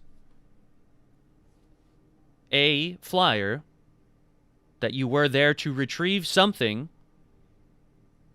That flyer, which I have here as evidence, to collect an owlbear egg for one of the citizens of Edgewood. So because we read a flyer, we're now guilty of killing the owlbear. You are accused. I am not one to sentence justice on you. I am merely the one that's drawing the conclusions, the connections. Yeah, but this evidence is circumstantial. I understand that it's because- confusing, but I'm helping you to understand it. No, you're not. I think you're the one who, once again, is still confused. This is circumstantial evidence. I am on trial because we read a flyer and because we were in a forest. Is it circumstantial that the the cursed arrow matches, and its Stalker? residue is found on the bones of the dead owlbear? Is that circumstantial? So you have one thing of evidence that you're gripping to, who you already, and everyone in here has already told you Stalker shot that arrow. It's Stalker's arrow. No one is denying. I know Stalker had that arrow. They said they Now, I don't speculated know that what- Stalker shot that arrow. Apparently, none of the people in your party witnessed this arrow be loosed or shot or hit an owlbear. Okay, exactly. I know Stalker had that arrow, man. I'm not denying the fact that You know Stalker he had a that cursed arrow. weapon. Okay. You, So- you so- did know he had a cursed weapon. Well, you're the one saying that he had that arrow. You're saying that Stalker had that arrow. That is the evidence brought against your companions, whether estranged Well, why- or okay, so you're bringing this evidence against my companions for Stalker having the arrow. for Stalker Correct. having the arrow. And I myself, as a witness, once we are finished discussing, will take the stand. So now you're a witness to Stalker killing the owlbear? No, but I am a witness to the Kirin, and there's things that occurred in our interaction with the Kirin that sheds light on your interactions with the owlbear. I guess, man. I'm worried about you. I think maybe out of everyone here, you're the one who was affected, and I mean, you've been through a lot. All of Like, your minds seem to be affected. None of you can properly recount any of your encounters in Lambros Forest. Are you sure? But You yet- yourself you were admitted there- to being sleep deprived. Is this So you another were- one of those instances so you- where you were well, sleep I'm- deprived?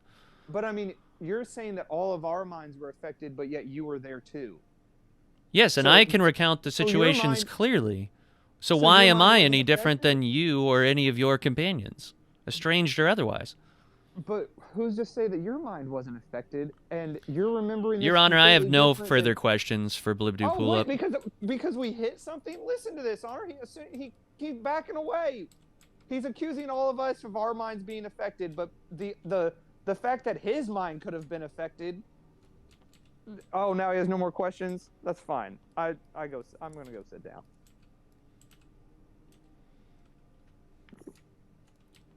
Your Honor, I would like to take the stand to recount my perspective on the encounter with Kirin. You may proceed. First, I would like to give the defense any opportunity to ask me any questions about said encounter before I say my perspective on the situation. Does the defense have any questions that they would like to ask me regarding the situation with the Kirin?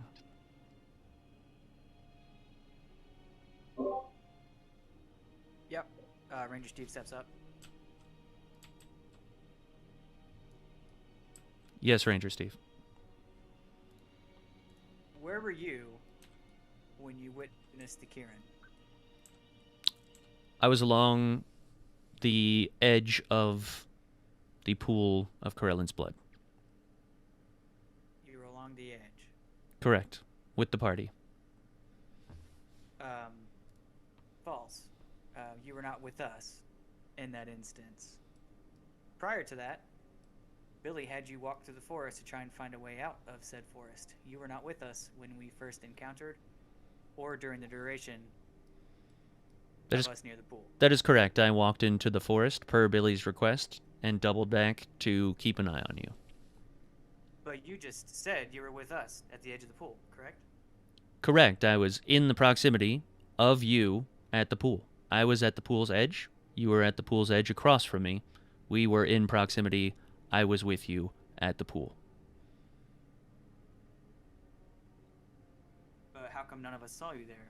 Because I did not wish you to see me.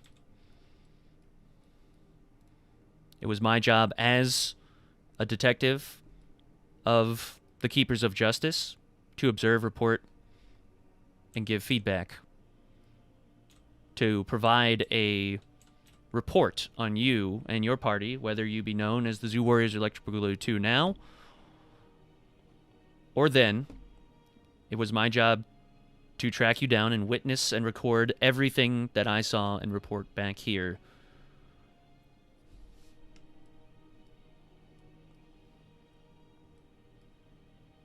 So this specific situation, we didn't know you were there. Correct. You say you witnessed something. We'll hear your testimony here in a little bit. You say you were here with the city of my panties. Nicanthes. Right, that's what I said.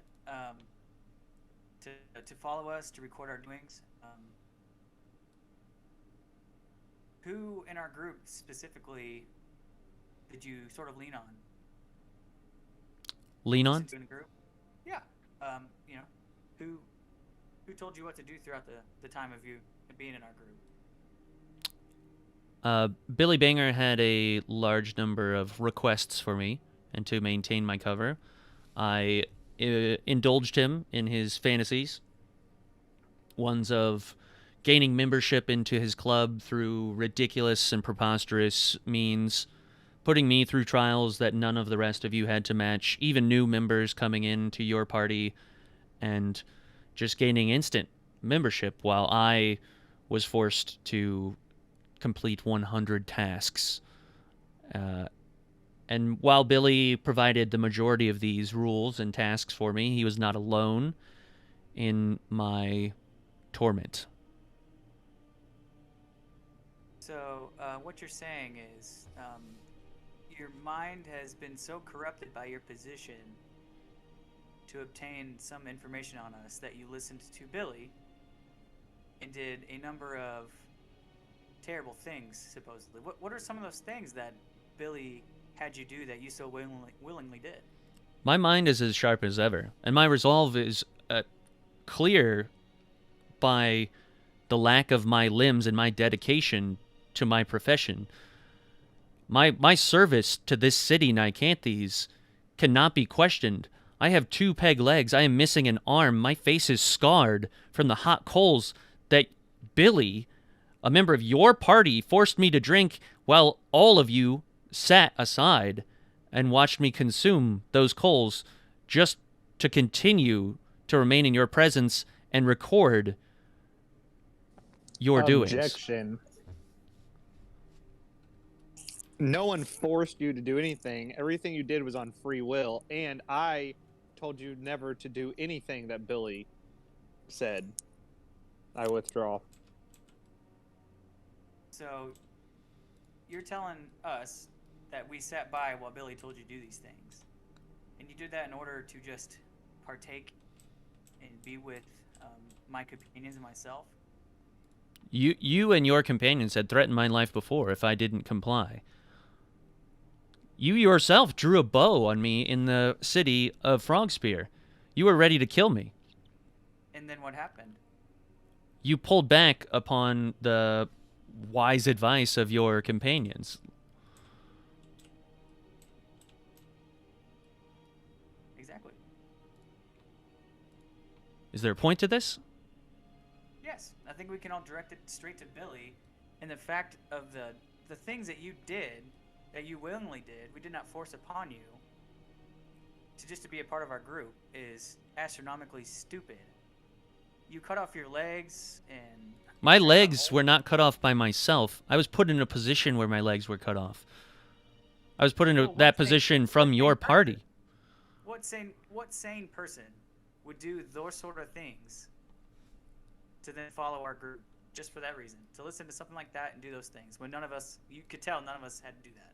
Someone as dedicated as I am, the High Justice herself sent me on a mission to report back on you and your doings. After what happened in Frogspear, it was my job to see if you were a threat to Nicanthes or not. I put my body on the line to ensure the understanding and safety of the people here of Nicanthes. You are here today, not just because of the deeds of Detective Easter, but because of what I reported back to the High Justice. Right, so I did my job. the things that you saw, the things that you encountered, and the things that you're bringing us here to court about is coming from the same mind of someone who willingly drank coals for Billy Banger. In order to maintain my cover, yes, I drank the hot coals that Billy Banger ordered me to drink. And now we're supposed to just assume everything that you've brought to light here, or are going to, is not just as insane as drinking hot coals.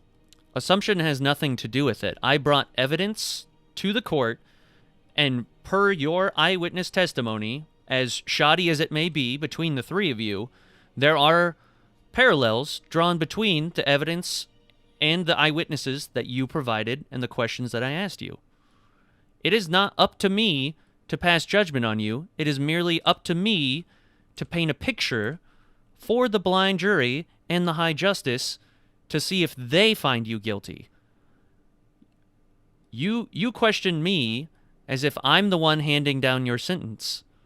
I know you are scorned because I maintained a secret from you in this time that we knew each other, but I was doing my job to obtain this information on whether or not you are threats. It's very clear to me, personally, my own opinion, mind the High Justice and the blind jury. This is my opinion. But the Zoo Warriors Electric Boogaloo 2 have caused many of the deformities on me, and I do not think that you, as a group or individually, are of sane mind, of sound mind, and you are a threat to not only Nicanthes, but the rest of Morningstar. You're questioning our sound and sane mind, and you're the person who did all this. What is all of this? Did I burn down Frogspear and establish a new religion, erecting a enormous statue in the image of Blibdoopulip? Did I kill endangered species? Did I demolish and destroy the Giant's Bones, displacing thousands of workers? I don't know, did you? Was I present with you at Giant's Bones? I mean, you could have been, apparently. Apparently, you've been sneaking around and following our group and having all these imaginative stories to tell about us, but... I was not tasked with obtaining any information on you until your events after the Giant's Bones. Do you recall when we first met? Where we first met? I do. I mean, that's great, yeah, but... So you don't recall? I don't think that's even the question here. I'm asking you the questions. Please ask me the question. So making our way back to the Kieran, Yes. what is it that you saw? At the Kieran, from across the pool, I You saw... didn't say you were across the pool before. You said you were near us, beside the pool. I said it was at the edge of the pool with you, because you were also at the edge of the pool. Together, we were in the same area. Person across the pool. You were very preoccupied with the discussion of Billy and the Kieran before you. You yourself can speak to the thickness and the denseness of this forest. It's not out of the question to say that you did not see someone across the pond from you. This pond was not extremely large by any means. And it was also not completely covered in dense forest. Which is why I was just on the edge, out of your sight, but well within earshot. Edge of the pond and not in our sight. This is merely my word versus yours. Exactly. This is literally your word versus ours. So Please Yes, recount your and story. and you've had your piece. You've tried to tell your story and failed to do so. So may I tell my perspective from what I saw across the pond? Yes, that's what I was asked. I saw Billy Banger, the known criminal, put his hand on the Kieran. There was a moment of silence, slight breeze, rumbling of thunder in the distance,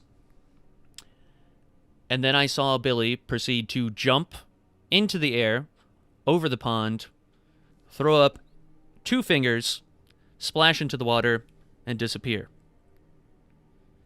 The Kieran offered you, the Zoo Warriors Electric Boogaloo 2, an ultimatum. Per the word of Helm. He tasked you with taking care of an owlbear egg. An owlbear egg that you, I can only assume, based on the evidence that we provided here in your encounter with the owlbears and your eyewitness testimonies, that you obtained these owlbear eggs from the 2 dead owlbears that we recovered the remains and the cursed arrow from. The Kieran tasked you with caring for this owlbear egg, to raise it as your own, as a catalyst, as a show of good faith that you had changed your ways. The Kieran then knelt its head, dipped its horn into the pool of blood, and absorbed the blood of Karelin, cleansing the pool and killing the Kieran, ultimately leaving the blood-soaked horn full of corrupted blood at your feet. You then, as a group, proceeded to host a rather pitiful ceremony for Billy Banger. Tyrell, I believe, was the only one that had any words to say at the departure of a companion. You all left the cursed horn, which is then when I went behind after you had left and picked up said horn and brought it back here as evidence. That is my recounting of your encounter with the Kieran. So would you say that Billy attacked the Kieran? You, from my perspective, were struck by lightning and initially engaged by the Kieran first. Wrongfully so by the Kieran.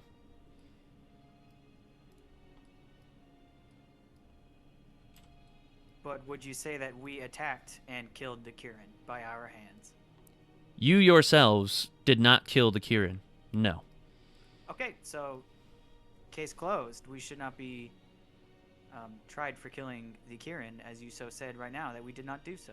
I think it is completely reasonable to throw out the fact that you and your group did not kill the Kieran, but I do not think it is reasonable to throw out the case that you and your group are not responsible not only for the deaths of the 2 owlbears, but responsible for the egg which was tasked to you to take care of that apparently none of you know exist.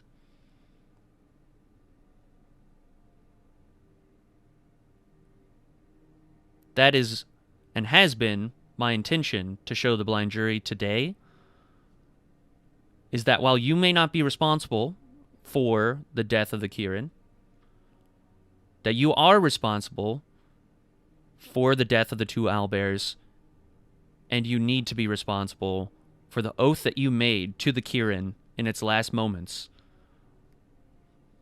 to take care of the owlbear egg for which you stole.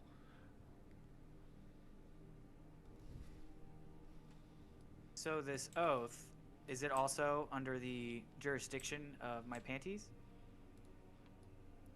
This is not under the jurisdiction of Nicanthes. This is under the oath that you swore to a Kieran, a herald of Helm himself. What does that have to do with what we're being charged for right now? It's evidence that the egg that was in your possession came from the 2 owlbears that you killed earlier in the forest. What egg? Do you have this egg? I do not possess this egg. So, you heard the Kieran ask us to make an oath to protect an egg that we supposedly took from 2 owlbears that we supposedly killed. The egg was carried on the back of Tyrell, or Tug, with a net made by Tyrell's magic rope. Do you have the egg or the basket or the net or the rope here today? I do not. But I can provide witnesses that saw you and your party enter the city with the egg on the back of Tug.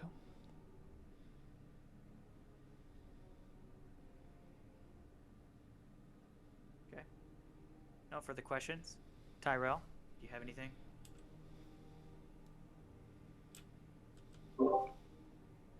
I'd like to look at old Scully Bones here and see if he has any suggestions. So you can see he's sort of tonguing through papers and things, and he's kind of looking at the witness list, and you see that there, are the same witnesses that you've seen on your list the entire time. Everyone from the captain of the Blue Suns to all the people you've encountered on your adventure to Soul, Detective Easter, Joni, Cole the Kobold, Blackbeard the Broken. But give me a perception roll to see if you know who of those people may have seen you in the city. That's going to be a 22 for my bonus. Okay. You know that you interviewed all of the witnesses before the trial. So you saw Blackbeard the Broken in the prison. Cole the Kobold from Andy Ravage. You saw him. He ferried you to the captain of the Blue Suns. Datlov, you spoke to him. You spoke to Purveyor Pate. You spoke to the barkeep of the Golden Blueberry. You spoke to Joni, the Kobold. So everyone on that witness list saw you in the city with the egg on your back.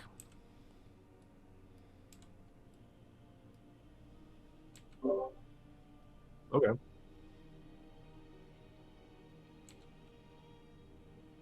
Do we know that owlbear eggs are very distinct and different than any other kind of egg?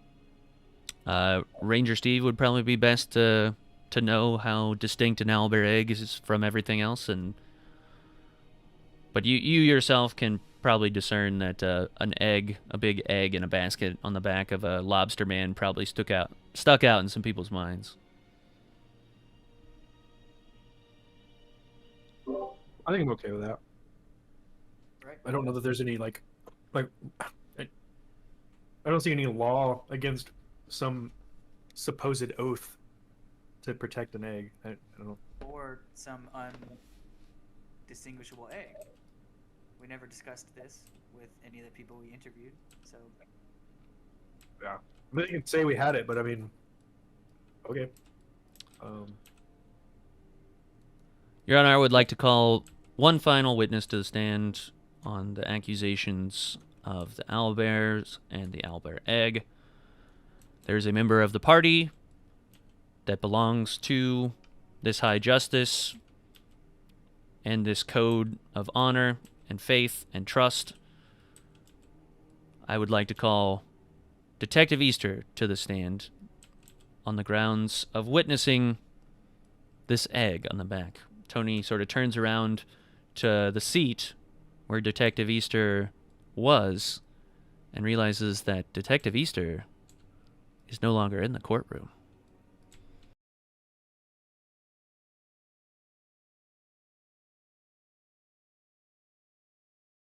Hi, Justice Ginsburg. May we continue the trial now that Detective Easter has rejoined us? Yes, you may begin. Very well. The final order in today's proceedings is probably the most egregious charge brought against the Zoo Warriors Electric Boogaloo 2, but it is one of first-degree murder against the Restless Knights, the heroes of Frogspear. Tyrell, what evidence did you have that compelled you to hunt down and kill the Restless Knights? You're asking me what evidence do I possess? What was your motivation for killing these Restless Knights? What was the reason? Is there something you uncovered or discovered about the Restless Knights that would lead you to this endeavor? Or was it merely as simple as a murder could be? You just killed them in cold blood. There's never a simple murder. Then please elaborate. They were racist. The Restless Knights were racist. Against what race in particular? Does it matter? Any kind of racism is bad. I would agree racism is bad, but I would like to get into, your perspective. Did you just dislike racism that much that you were willing to kill them over racism? No, but their racism is what fueled them to attack the town, so we actually wanted to stop them. Our endeavors were heroic. So you're saying that the Restless Knights just woke up one day and decided to attack the city that they had been protecting for the last 5 years? What evidence do you have that they were protecting a city? It's well documented that they fought off hordes of Kuatoa that were attempting to attack the city and gain a foothold in the area. And there lies in the racism issue. So you're saying that they are racist against Kuatoa? Quite. Do you think that maybe they just had a disagreement, not founded on race, more so on survival? I don't believe so. They had actual posters of hate, and we ran into a few that actually had Kuatoa locked in cages. Can you produce these posters of hate? I'm sure we could. But can you? No. Do you have any with you? Can you describe to the court what these posters said? There wasn't any words per se, but essentially, if you ever seen Ghostbusters, there's a red circle with a slash in it over a Kuatoa face. I see. So, with your line of reasoning that these Restless Knights were racist against their enemy that they were fighting against, does that mean that you are racist towards the Restless Knights? No, that's an illogical path of reasoning and thought there. They are a different race than you. They are actually comprised of a number of different species, everything from a rat and a boar to a kinku and a hobgoblin. So you're saying, as a drow, you didn't have any sort of racial prejudice against these Restless Knights. You just chose to attack them because they were racist towards... No. The racism, we can put that aside for the moment. The real reasons was around their slave selling and trafficking of the Kuatoa and others that we ran into. I see. So when you encountered Hob for the first time, where were you?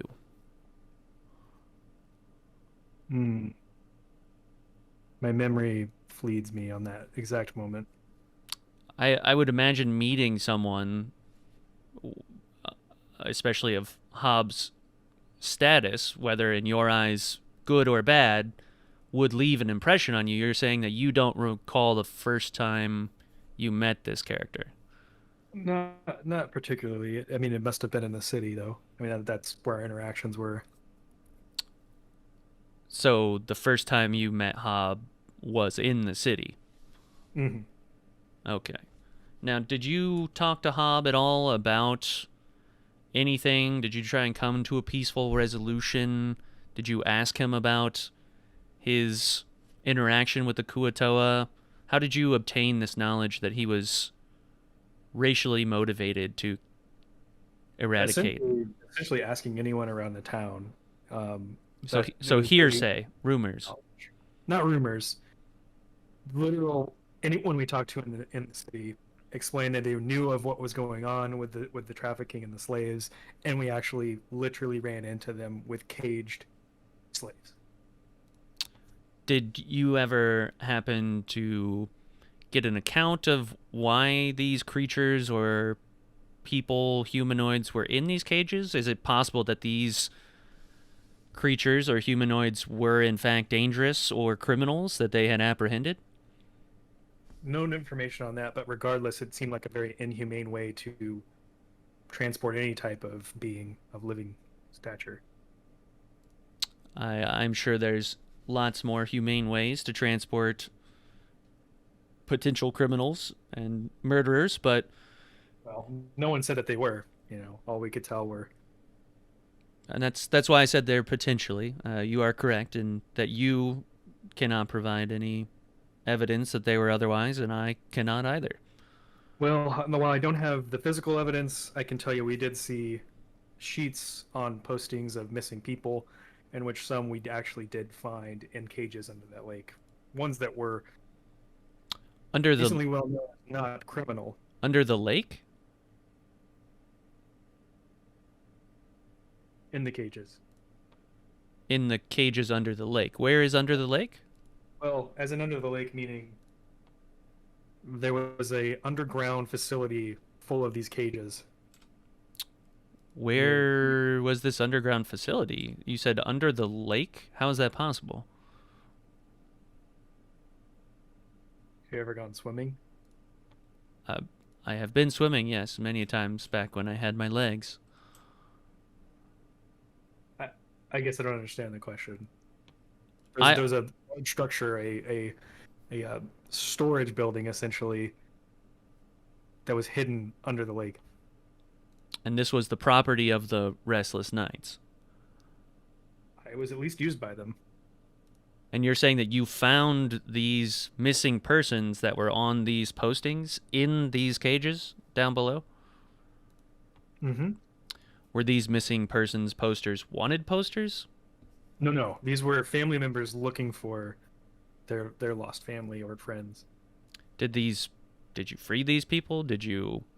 We attempted. There were, unfortunately, other items coming at us, such as the Restless Knights, to attack and destroy us.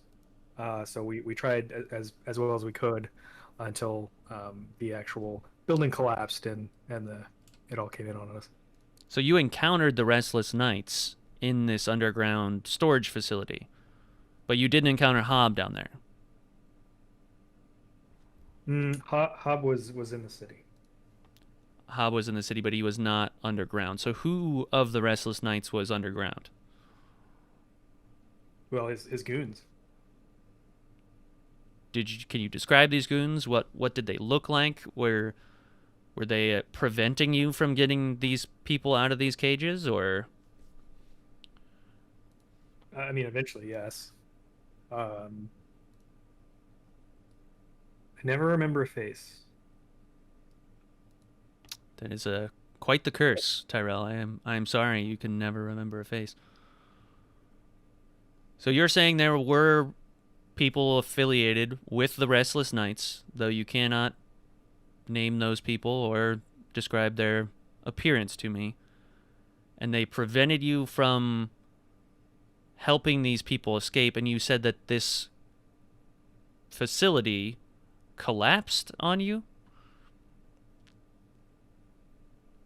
Correct. And whether that was initiated by the Restless Knights or some other being, unsure. But the names that come to mind, since it's not the faces I remember, were Ra and Jock. Walberat, Jackaware. If any of those ring any bells. Yes, yes. So there were a number of the restless knights, as I said, of varying races that belong to this heroic group, but were those the three that were down below that were preventing you from escaping and collapsed this facility of theirs in on itself? I believe so. So how did you escape this underwater death trap? We actually had to get up out under from. It was quite the ways underwater, so lots of pressure, if you can imagine, is exponential the further you go down under the water. And a few of us had to hold breath to run up if we could. Others had to use functions of magic or creating air balloons in order to surface before we stopped breathing. Did you attempt to save any of the captives as this was flooding, or is it? Can I assume that everyone down there has perished? They've unfortunately perished as we saw them animated by animated, or I guess you could say remote controlled. I'm losing the word. Essentially controlled by the Restless Knights in order to attack us. So they were beyond saving from our comprehension. We had very limited time, so we were unfortunately not able to save anyone. So I'm sorry, I'm confused. After the chambers flooded, the Restless Knights somehow reanimated the bodies to then attack you underwater? Right, improper term. They were not deceased at the time. They were in captivity. They were then possessed, I should say, is the better word, to be controlled by the Restless Knights to attack us. So the Restless Knights forced these people in cages against their will to attack you to prevent you from doing what? Well, releasing them.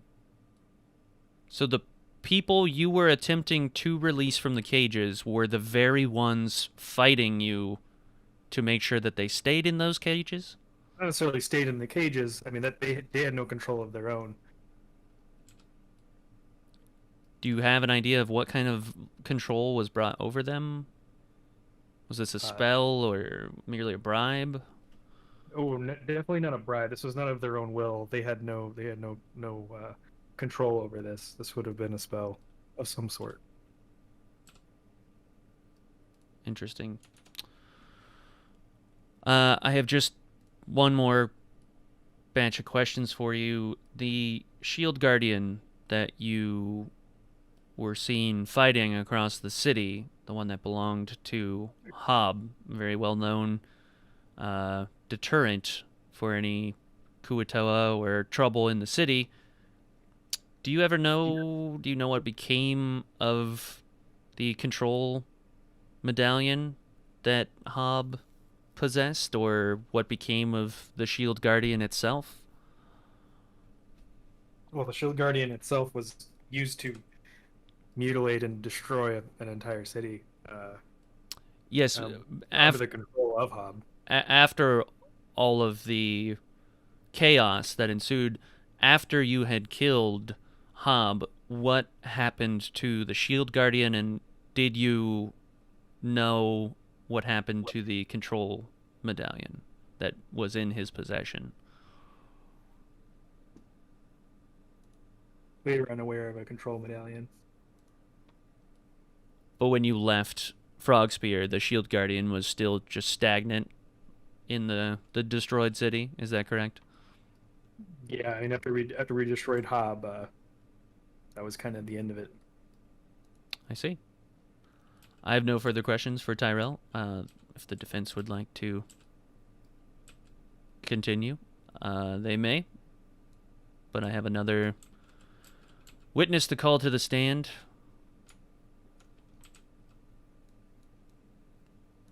So High Justice sort of turns to the defense and says, "Do you care to interview Tyrell before we move on to the next eyewitness?"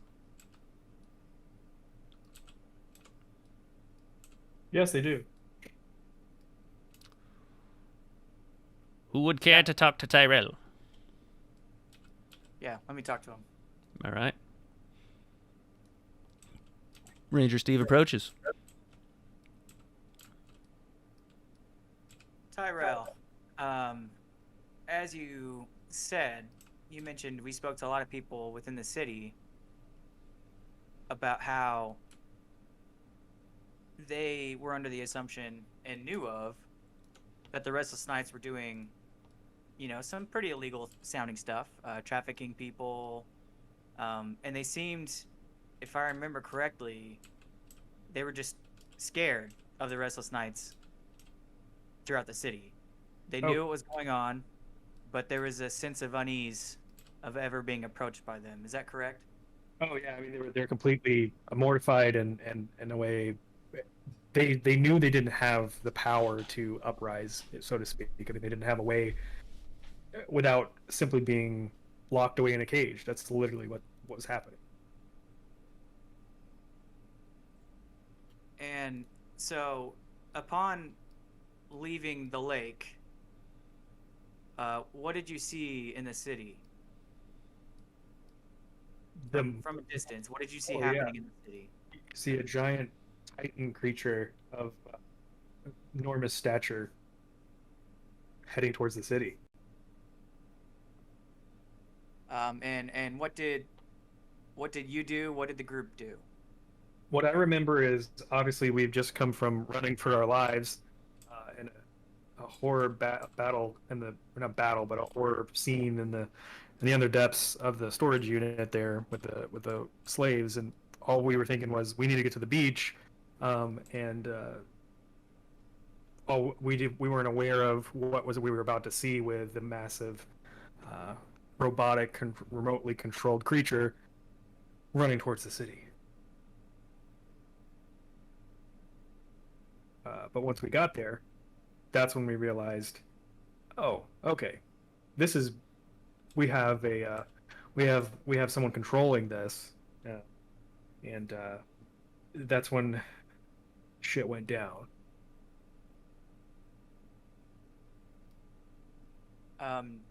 Did you or your group physically knock the buildings down and cause mass destruction? No, absolutely not. How we would have no way of doing that.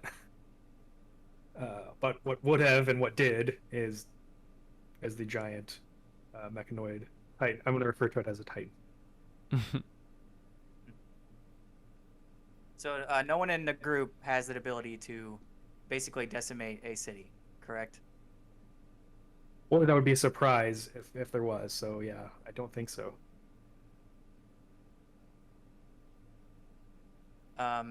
So the group faced Hob in the street, correct? Oh yeah.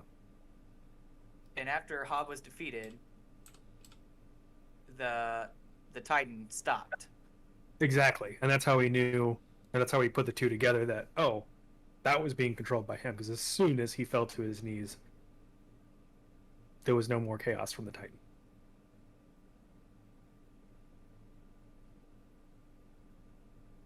Okay.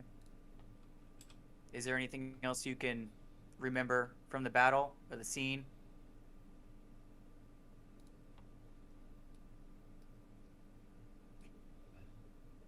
Yeah, if there was anything, I know old Billy has a lot of a bad for his name over his time there, and there's not really, there's a lot that's not really anything we can defend. He's made some poor choices, and you see where he's at now. He did sacrifice himself for the good, so I think in the end he tried to do what was best. But during that battle, Billy actually attempted to do all he could to deter the Titan, and while it may not have turned out the best, as the city was still massively destroyed, I wouldn't put that on someone who was literally trying to run the Titan away and try to reduce the destruction. But of course, outside of our power, as we've mentioned, Hob was the one controlling and who we had to destroy to stop the ensue and future chaos.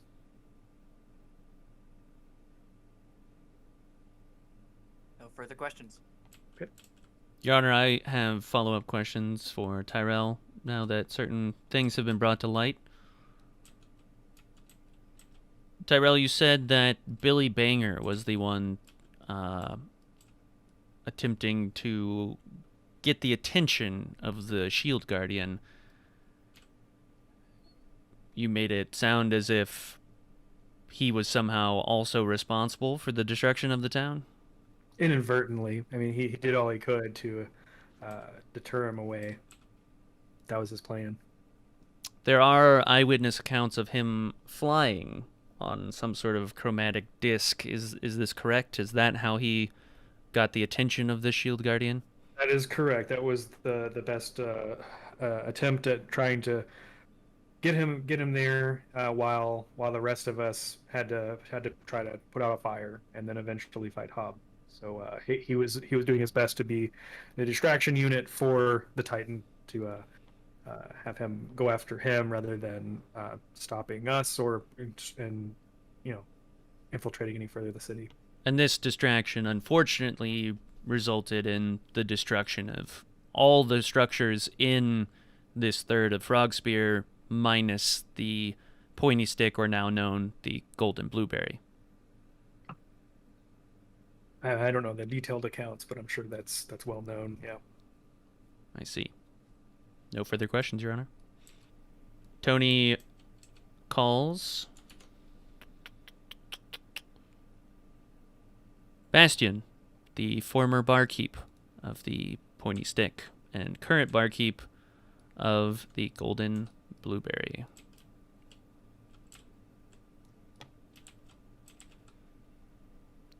So this is the friend of the Kuatoa, the barkeep that you establish in the city. Tony approaches, says, Bastion, how did you first meet the Zoo Warriors Electric Boogaloo 2? Well, I happened to be in the rough and tumble part of the scuffle with them and the Shield Guardian. Fortunately, my establishment, my sturdy establishment, survived the aftermath. And when they had nowhere else to go for their celebratory drinks, they came to me. I see. So your building was the only structure left standing after this rampage that occurred. That is correct. I helped build it myself. I believe that's why it's still standing. I'm sure it's a very finely crafted building. Have you ever felt threatened by the Kuatoa or the Zoo Warriors Electric Boogaloo 2? Hell, the Zoo Warriors Electric Boogaloo 2? Nah. Them guys are alright. There was a time when I was a little scared of the Kuatoa, and forgive me, I admittedly had my entire life thinking that they were evil creatures. And I may have seen some violence acted upon one Kuatoa to another in my establishment, but now that they're under the control of that Tug character over there, it's brought prosperous business for me, and they've established quite the rehabilitation in Frogspear, I must say. So, they made you their business partner? Is that fair to say? Well, yes, I provide blueberry wine for them. I see. Thus the new name of the blueberry, the golden blueberry from the pointy stick. Can you tell me why your bar was previously called the Pointy Stick? Well, it's an unfortunate name, and I was named that before I knew the truth of the Kuatoa, but it's common practice that on a ship you carry a bunch of pointy sticks to stave off the Kuatoa if they were to attack your barge. I see. So you did a 180 on these Kuatoa. That's quite the endorsement from someone like you. Were you sad to see Hob die? I mean, what is your perspective on Hob before all of this? Is there ever any sort of question or rumors around the city of Hob being a criminal or doing criminal activity? I mean, this man staved off and fought the Kuatoa from invading this section of the Frog Spear, and now they've done just that. They are in Frog Spear. Hob is dead. Do you not think that this was a catalyst for that? That Hob being killed made room for the Kuatoa to move in? That essentially this Shield Guardian was led around to level the ground and make the land fertile for people to move in? It just seems like it's a rather curious circumstance that a hero of Frogspear was murdered, and the one thing that he fought to keep away from the city is now established right where he fought a number of battles. I think there's a lot of assumptions, and you can never really know a person. And, yeah, Hob was a good warrior and saved us from the Kuatoa before I was enlightened to their capabilities, but, Hob wasn't perfect. He got paid in protection fees, would go around, and whether it be in the form of some free drinks at my bar, or food at other establishments, or fine clothes, yes, he took advantage of his position, but I can't blame him for it. He deserved to be treated as such. But no, he was not a perfect guardian, just the one we needed. Yeah, Steve wants to ask him a couple questions. Sure thing. Sebastian, you said you grew up under the impression that the Kuatoa were bad, and that the Restless Knights and Hob saved the city. Did you have any eyewitness accounts of the Kuatoa attacking, or was it all hearsay? Well, yes, there were multiple attacks on the barges. The shipments would come back sometimes with missing crew. And then there were full-fledged assaults in other times, which is why Hob procured the Shield Guardian to intimidate the Kuatoa from making landfall. They would usually attack at night, seeing as they're sensitive to the sun. But there were many a times I awoke to the screams of people as the Kuatoa set fire to some of the businesses on the edge of the river.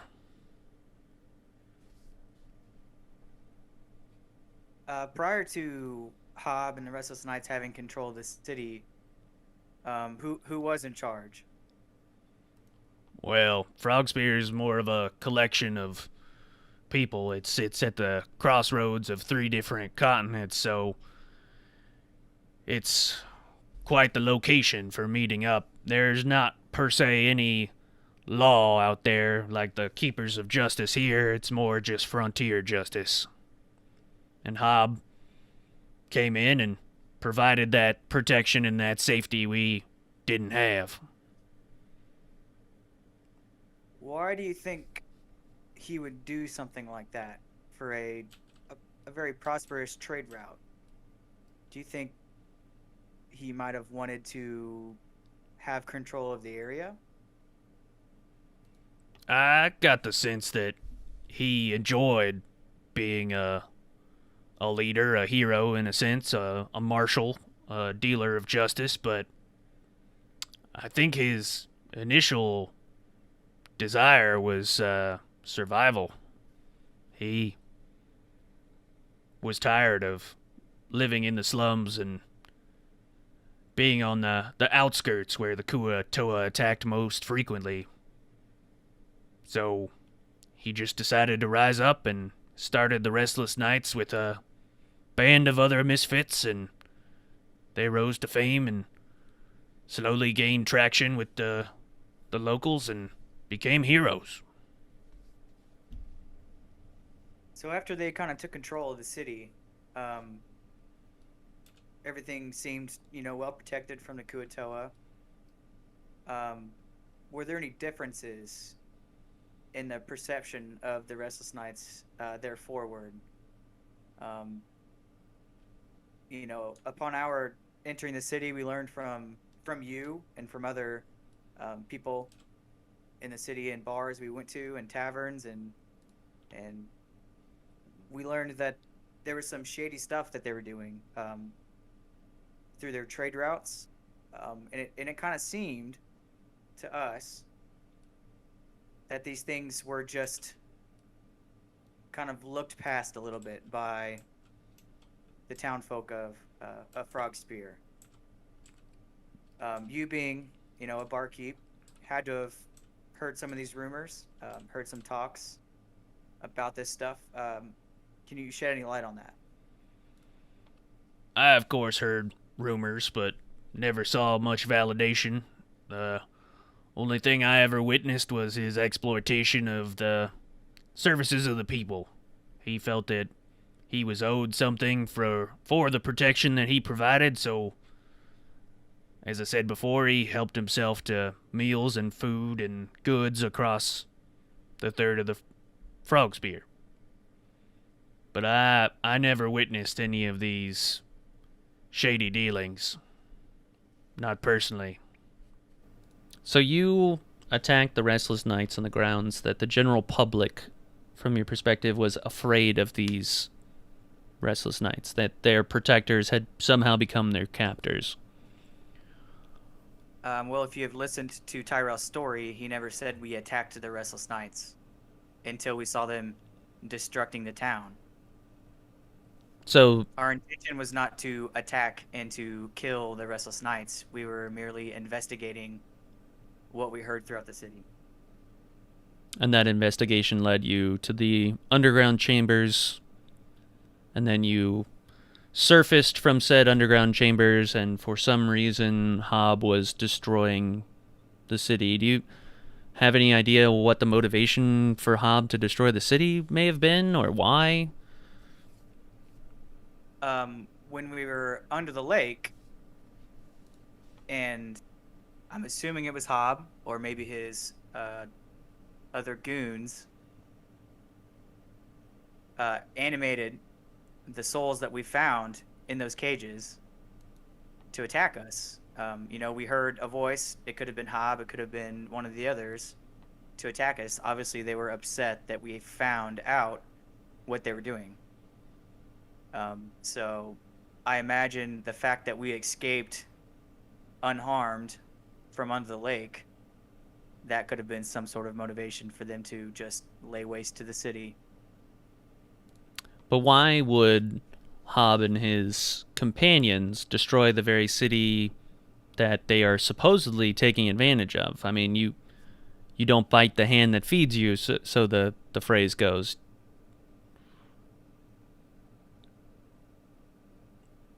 I mean, I agree, but we popped out of the water and saw them destroying the city. We don't know why. All we did was try to stop it. Interesting. So, Kayak.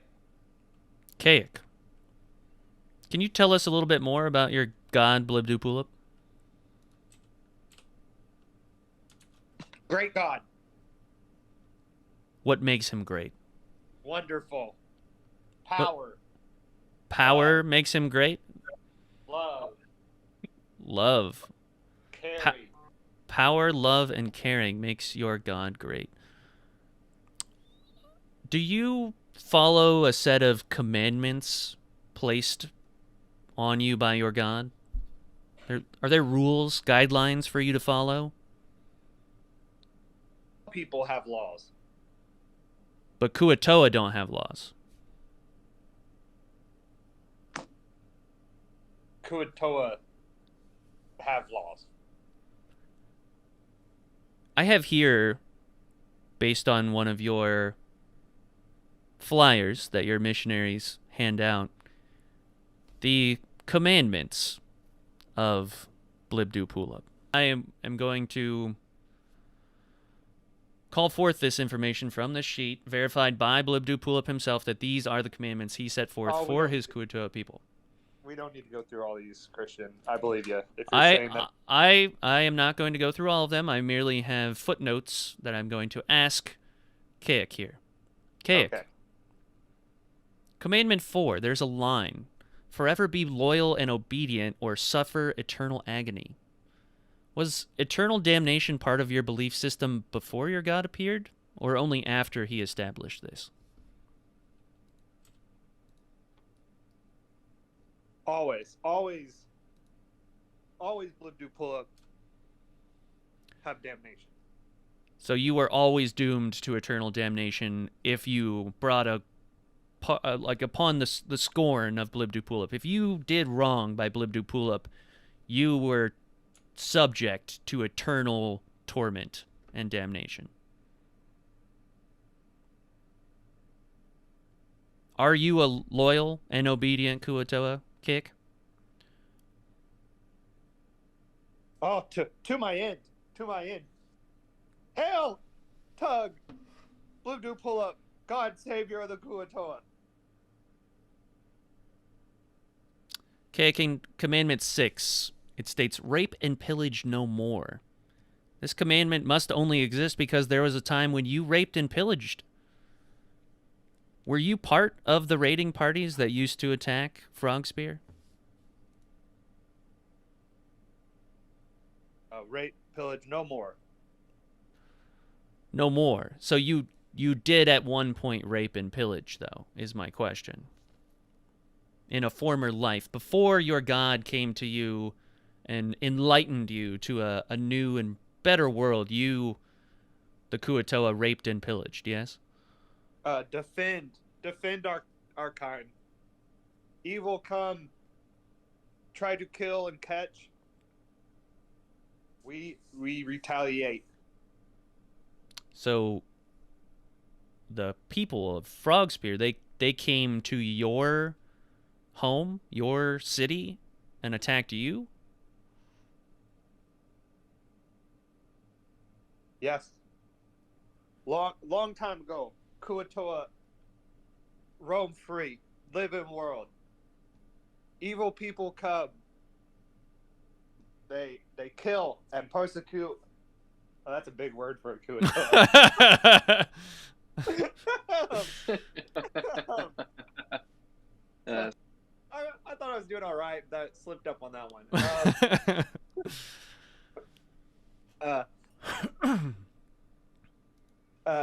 Hide in caves and darkness to stay away. Yet people still come and attack Kuatoa. Blibdu pull up, save us, bring us into light. Work with people now. We rebuild. Are you not naturally nocturnal creatures? The sun, it hurts you, does it not? Blibdu pull up. He savior or she savior. Tug, he now walk in daylight. Interesting choice of words. That does bring me to another question I had for you. Do you see your god Blibdu Pulip as more of a mother or father figure? Objection. Not unnecessary questioning. On what grounds? Is it unnecessary? Where is this leading? She turns to Tony, and Tony says, I will elaborate. Has Blibdu Pulip ever bore children with the Kuatoa by chance? We all hit children. We all her children. But has Blibdu Pulip ever reproduced with the Kuatoa? We are Blibdu Pulip's children. We all are reproduced of Blibdu Pulip. Are you familiar with the story of the birds and the bees? Do you know how Kuatoa reproduce? Yeah, yes. Every 5 years. This hard commandment. School. school. Study hard, Blip. I know commandments. I'm This is the best of the best of the best, sir. I don't mean to put you in the Did spot, Did Kate. not know me question on commandments.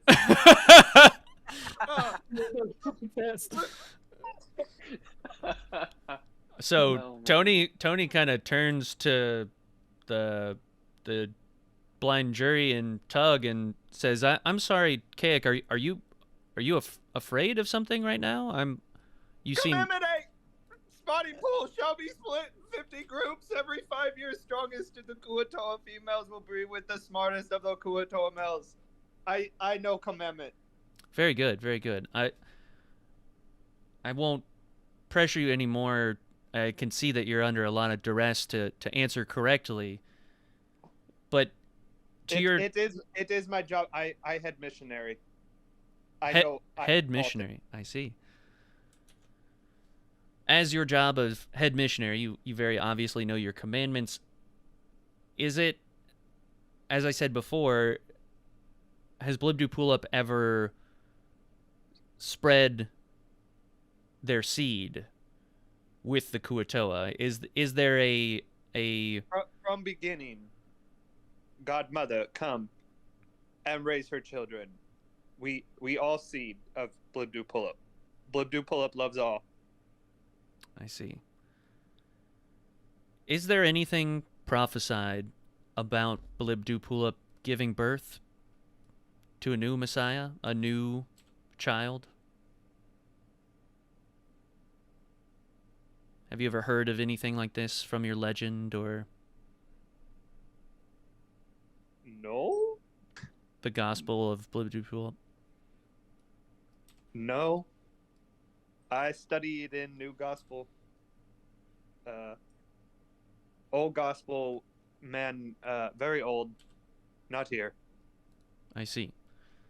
Just one final question, Kayak, and then I will let you go, or if any of your companions have questions, you can ask them. I do appreciate you giving such exact answers. Does Blibdoopulip ever talk about his father? Detective Tony Perkins, do you have anyone else to call to the stand on the accusations of murder? Yes, Your Honor. I would like to call the captain of the Blue Suns to the stand. Ooh, I've been waiting for my turn. I don't want to get in the mix of things. I was a good fighter. I trusted him that he would win out the day.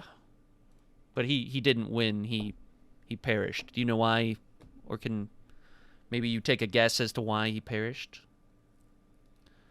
I think the Kuatoa had some help. Something about the god. Blibdoopulip or some shit. I don't really know its name. So the assistance of their god was the reason that they were able to overcome Hob, in your opinion. Damn straight, baby. And Hob, on every account, fought against these Kuatoa to ensure that they didn't have a foothold in Nycanthes. You got it, baby. So when Hob died, what happened? The Kuatoa took over the 1/3 of the frog spear. So clearly, Hob being taken out of the equation made room for the Kuatoa to finally get the foothold in Frog Spear they had been fighting for. Nail on the head right there. Just a couple more questions and I can go back to not hearing you sing. I'm sorry, I didn't mean to insult you. You have a beautiful singing voice, but it does make it rather hard to interview you. Do you know of the fate of the medallion of the Shield Guardian that was in the possession of Hob? No way, baby. No idea where.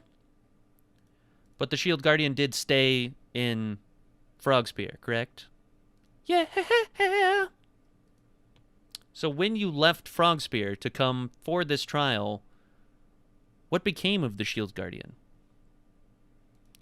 Those fishy people constructed some kind of statue of a lady with pretty nice boobs.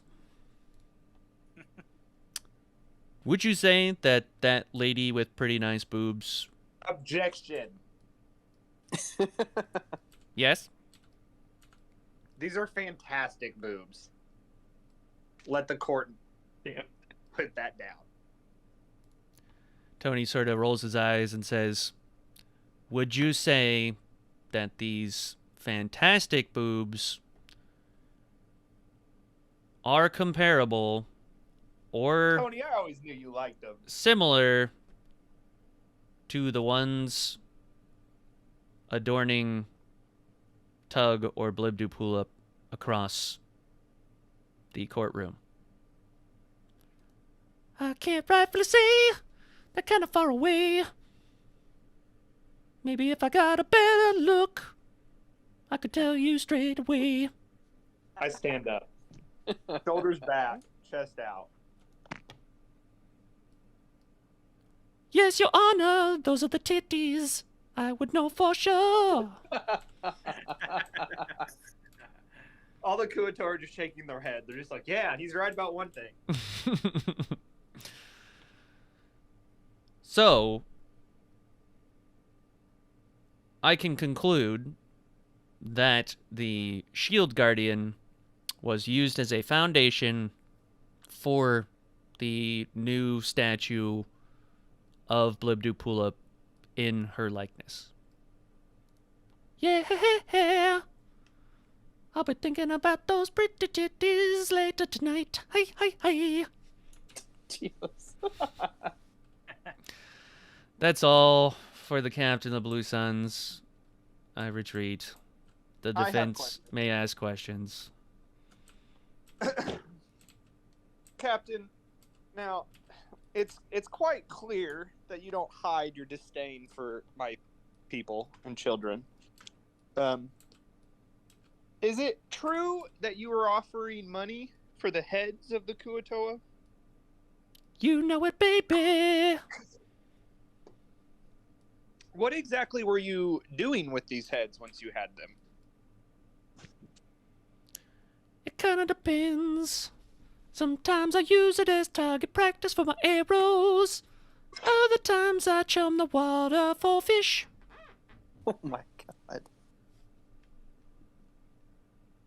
So, you know, it's funny how there's all these reported attacks of Kuatoa people, and yet, and then you were friends with Hob, who just happened to show up and know how to conquer these Kuatoa people, and yet you're a head collector.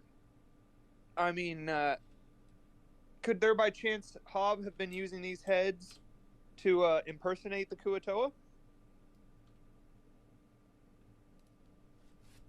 Impersonate with the heads of the Kuatoa seems unlikely to me. Why exactly? I mean, the Kuatoa are quite the force, and they would be pretty hard to take down, as they just come in waves like the ocean, one right after the other. And yet, some man who came from nothing and knew with a band of brothers was able to conquer all of them. And have the Kuatoa done anything aggressive since being in Frogspear? Well, I can't say I go over there much, 'cause I don't like their fishy, scaly faces. But they keep to themselves, aside from the missionaries. So the evil Kuatoa that everyone, when they see them, just assumes is going to attack and pillage and destroy, which has been no real confirmed cases of in absolute years. We've heard from the Kuatoa where they've said that they've been repressed into living in caves and hunted by your people, and then you claim that they're attacking your ships when I know for a fact that you're giving money for their head. Hey, And- baby, you attack us, we attack you back. That's how it goes. I don't have any further questions, I guess. I'm just connecting the dots from the testaments. Is that the right word? From all the Testimonies. testimonies, thank you. Yeah. The testimonies that we've had from all the witnesses saying that since the Kuatoa have arrived, they've been nothing but helpful. They had a little spout there at the beginning, but we got that settled out. And it seems like once again my people are just being persecuted and prejudged for no reason. Tony speaks up and says, let the record show that Blibdoopulip confused the word testament and testimonies. Thank you.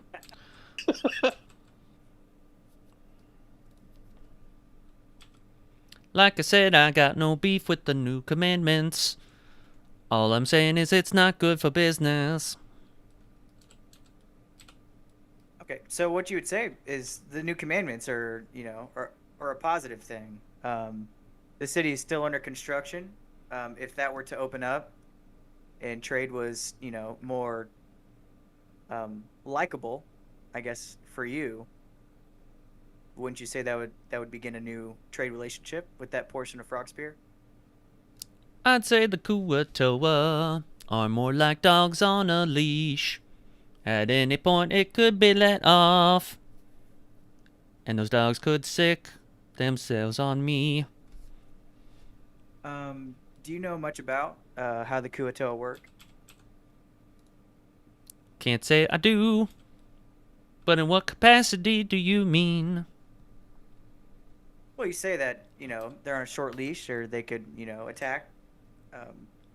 But since Tug has taken over, there's been nothing but prosperity in Frogspear. So why would you have... Prosperity old- for the Kuatoa. the city's still under construction. That they're continuing to rebuild the city after what the Restless Knights did. How do you think those people at Edgewood feel?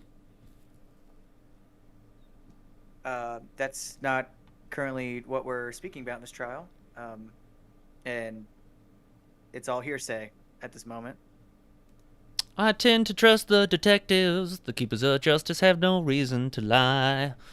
All I'm saying is it kind of makes sense that people might be a bit shy. Okay.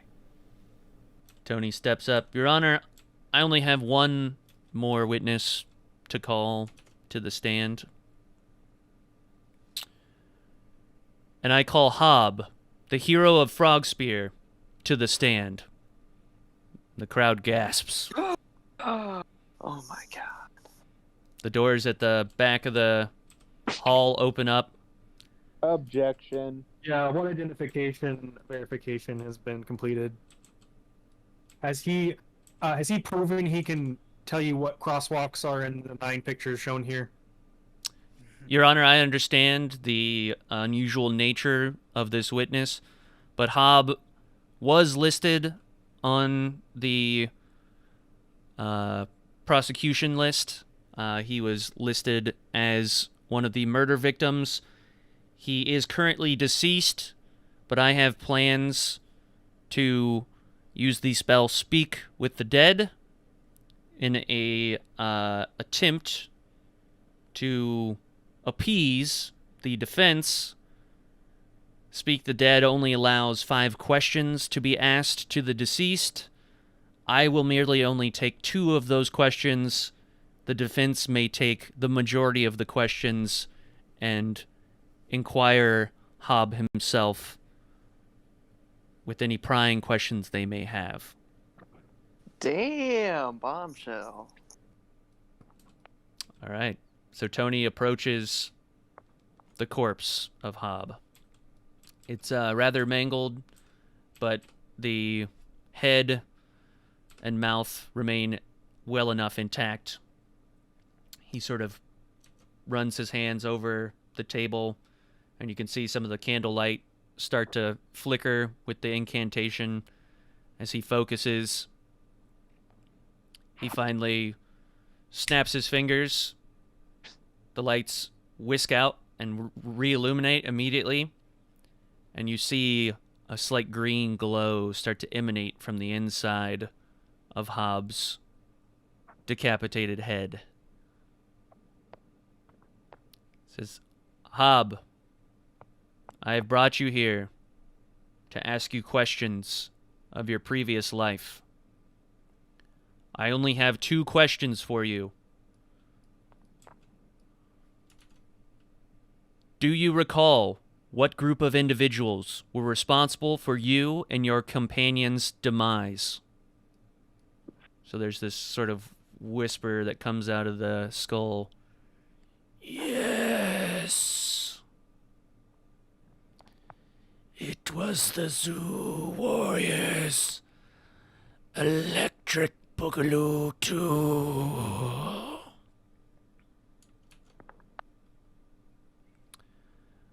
My final question before the next 3 for the defense.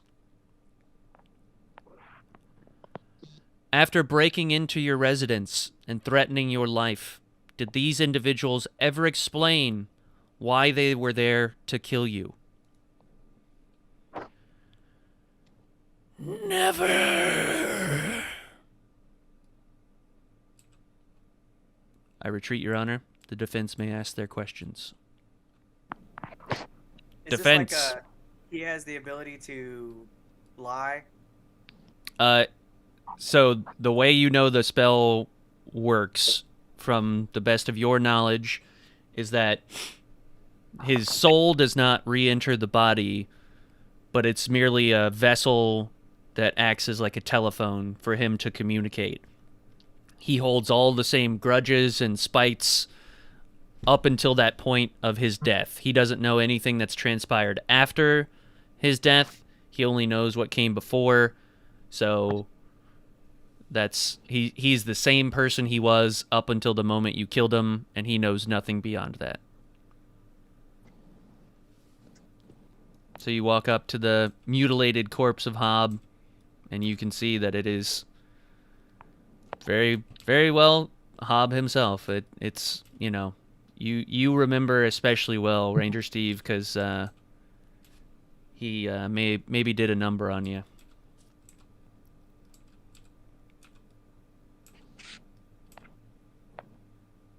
Did you attack the city of Frogspear, specifically Palm, to kill him? I attacked that rat bastard Palm. Yeah, I did. But not the city as a whole. Did you attack and kill Palm because he told us the secrets of the treacherous things you were doing within the city? I didn't find Palm at the theater, but I destroyed what was most precious to him, and he owed me money for that manticore. The last question is, are you approaching Hob? did you affiliate with the Blue Suns? Yes. And then I want to watch him like just hang up. But So, watching him hang up, so to speak, you see the green light in his throat sort of pulsate a little bit brighter and then fade down into nothing, and you see the corpse sort of go limp where it had once been reanimated. 5 questions had been asked. The 10 minutes had passed. And all of the testimonies, unless the defense cares to call more to the stand, have been interviewed. that just leaves closing statements to the blind jury. Okay? So Tony approaches the blind jury. Esteemed humanoids and creatures of the blind jury, during this trial you have seen the inconsistent and erratic behavior of the group known as the Zoo Warriors Electric Boogaloo 2 on full display. You've seen the evidence in the form of eyewitness testimony and physical evidence, which we verified with said eyewitnesses. There is a age-old name for a group of individuals like the Zoo Warriors Electric Boogaloo 2. We call these groups POCs, or Polymorph Organized Crime. Polymorph Organized Crime refers to those self-perpetuating associations of individuals who operate across Morningstar for the purpose of obtaining power, influence, monetary and or commercial gains, wholly or in part by illegal means, while protecting their activities through a pattern of corruption and or violence, or while protecting their illegal activities through a polymorph organizational structure, and the exploitation of Morningstar commerce or communication mechanisms. There's no single structure under which the polymorph organization operates. They vary from hierarchies to clans to networks, cells, and may evolve to other structures like religion. The crimes they commit also vary. Polymorph organized criminals act conspiratorially in their criminal activities and possess certain characteristics which may include, but are not limited to, in at least part of their activities, they commit violence or acts which are likely to intimidate or make actual implicit threats to do so. They exploit differences between regions to further their objectives, enriching organization and expanding its power and or avoiding detection and apprehension. They attempt to gain influence in government, politics, and commerce through corrupt as well as legitimate means. They have economic gain as their primary goal, not only from illegal activities, but also from investment in legitimate business. They attempt to insulate both their leadership and their membership from detection, sanction, and prosecution through their organizational structure. This, humanoids and creatures of the blind jury, is exactly the kind of illegal activities the Zoo Warriors Electric Boogaloo 2 have been perpetrating across Morningstar. I ask you now the same question I did in my opening statements. If they are not brought to justice now, what horrors await us in the future? I leave the verdict of guilty or not guilty in the capable hands of the blind jury. Thank you, High Justice Ginsburg, and thank you, blind jury, for your patience.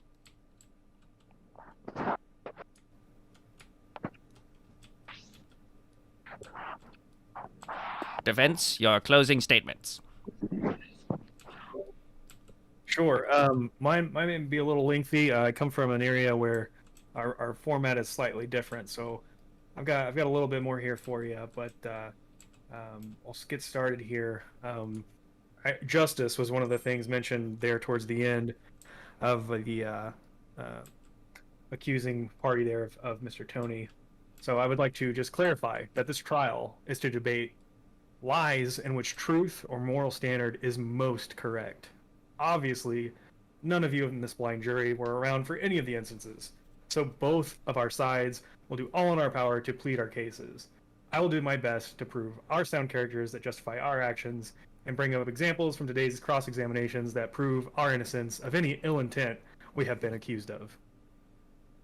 To do this, we will uphold a value system that is of justice, as previously mentioned here, accurately defined by our hometown as giving each or her his due or what is deserved. To uphold this value, we will utilize a value criterion of autonomy, meaning a person is in charge of him or herself. Our following contentions prove our innocence, including rebuttals to all accused statements, or else uphold the most just decisions whilst utilizing autonomy. They are as follows. Contention 1. Accountability has been proven time and time again by the members of the accused. I bring up some examples here, such as the assault on Baldbeard. While there was no direct intentional attack was proven throughout that cross-examination, what we can say is that there were accidents that occur. The best attempts in this were to make right, including healing right here in front of you in the court. Account of domestic terrorism. It was a rogue titan that destroyed a village and a city that we ran into, which we have proven that we had stopped, that we disposed of the ability to control. Datlov, who says that our group was of good character. He has no reason to not trust our group. We went to find his missing son. We risked our lives to bring back the unfortunate news, all out of the respect and goodness of our own hearts, to prove our good character. And lastly, Jonathan, who even said today, "Them guys are all right." He had just witnessed this earlier. While I'd like to drop the mic right here, there's more to come. Contention 2. There is no just universal punishment without due process. A prime example from our case here is around the metaphysical religion not being registered and the accounts around this, which is brought up time and time again throughout this session. While ignorance is not a solid defense, it was verbally proven a state of emergency needed quick action to save a full species population of the Kuatoa. They were having issues, so we wanted to make this right, and what we should do in order for future occurrences of this is make this right in the books as a requirement rather than being unjust, undue process punishment. Blue is a god. He is one that has proven his worthiness through a congregation of followers and deserving of a religious statue, the practice and the statue that stands today, as mentioned earlier. As asked by Tony, to a Blue follower, pillage and rape no more was one of the mentions. This is something that Tug brought a great structure and maturity to and peace within these people and the surrounding entities. So I ask, are these rules that are not universal understanding of wrongdoing posted? How is one to know these issues should not be committed? How can we know they are wrong? Something like this that is not universal. Perhaps by a leading authority, perhaps by someone who has constant eye watch over said new members into an area that can warn them of bad actions and their repercussions. Our experience has not been such. Tony only showed us a face of pure, positive honor, gratitude, and even willingness to assist us in our endeavors. Other situations here were around the Kieran murder. This one was actually thrown out by Tony himself. His recount of the story aligned with our account of a sacrifice for the great cause of saving the forest, pointing back to that accountability. And lastly, the captain of the Blue Suns, who says, unfortunately, this is a direct quote, hates those fish-face fucks. Only proving are the racist comment that I had mentioned earlier when being cross-examined against the Kuatoa. This is a leader of the Restless Knights, one that points towards truth in our claims of a bad acting group and one who captured slaves, possessed them to attack us, leading us to one of the larger accounts against us around the destruction of the city. There was also a mention of a plot to kill Hob. I'll put in parentheses here. There was no plot. This is because we were working in the moment to save the city as best we could. And lastly, my contention 3, our accuser, Tony, is of untrustworthy character, thus violates a core tenet of justice. And to give a couple quick definitions around this, again, justice is giving each his or her due what is deserved. And autonomy is a person is in charge of him or herself. So with trust as a noun is a firm belief in the reliability, truth, ability, or strength of someone or something. And as a verb, to believe in the reliability, truth, ability, or strength of.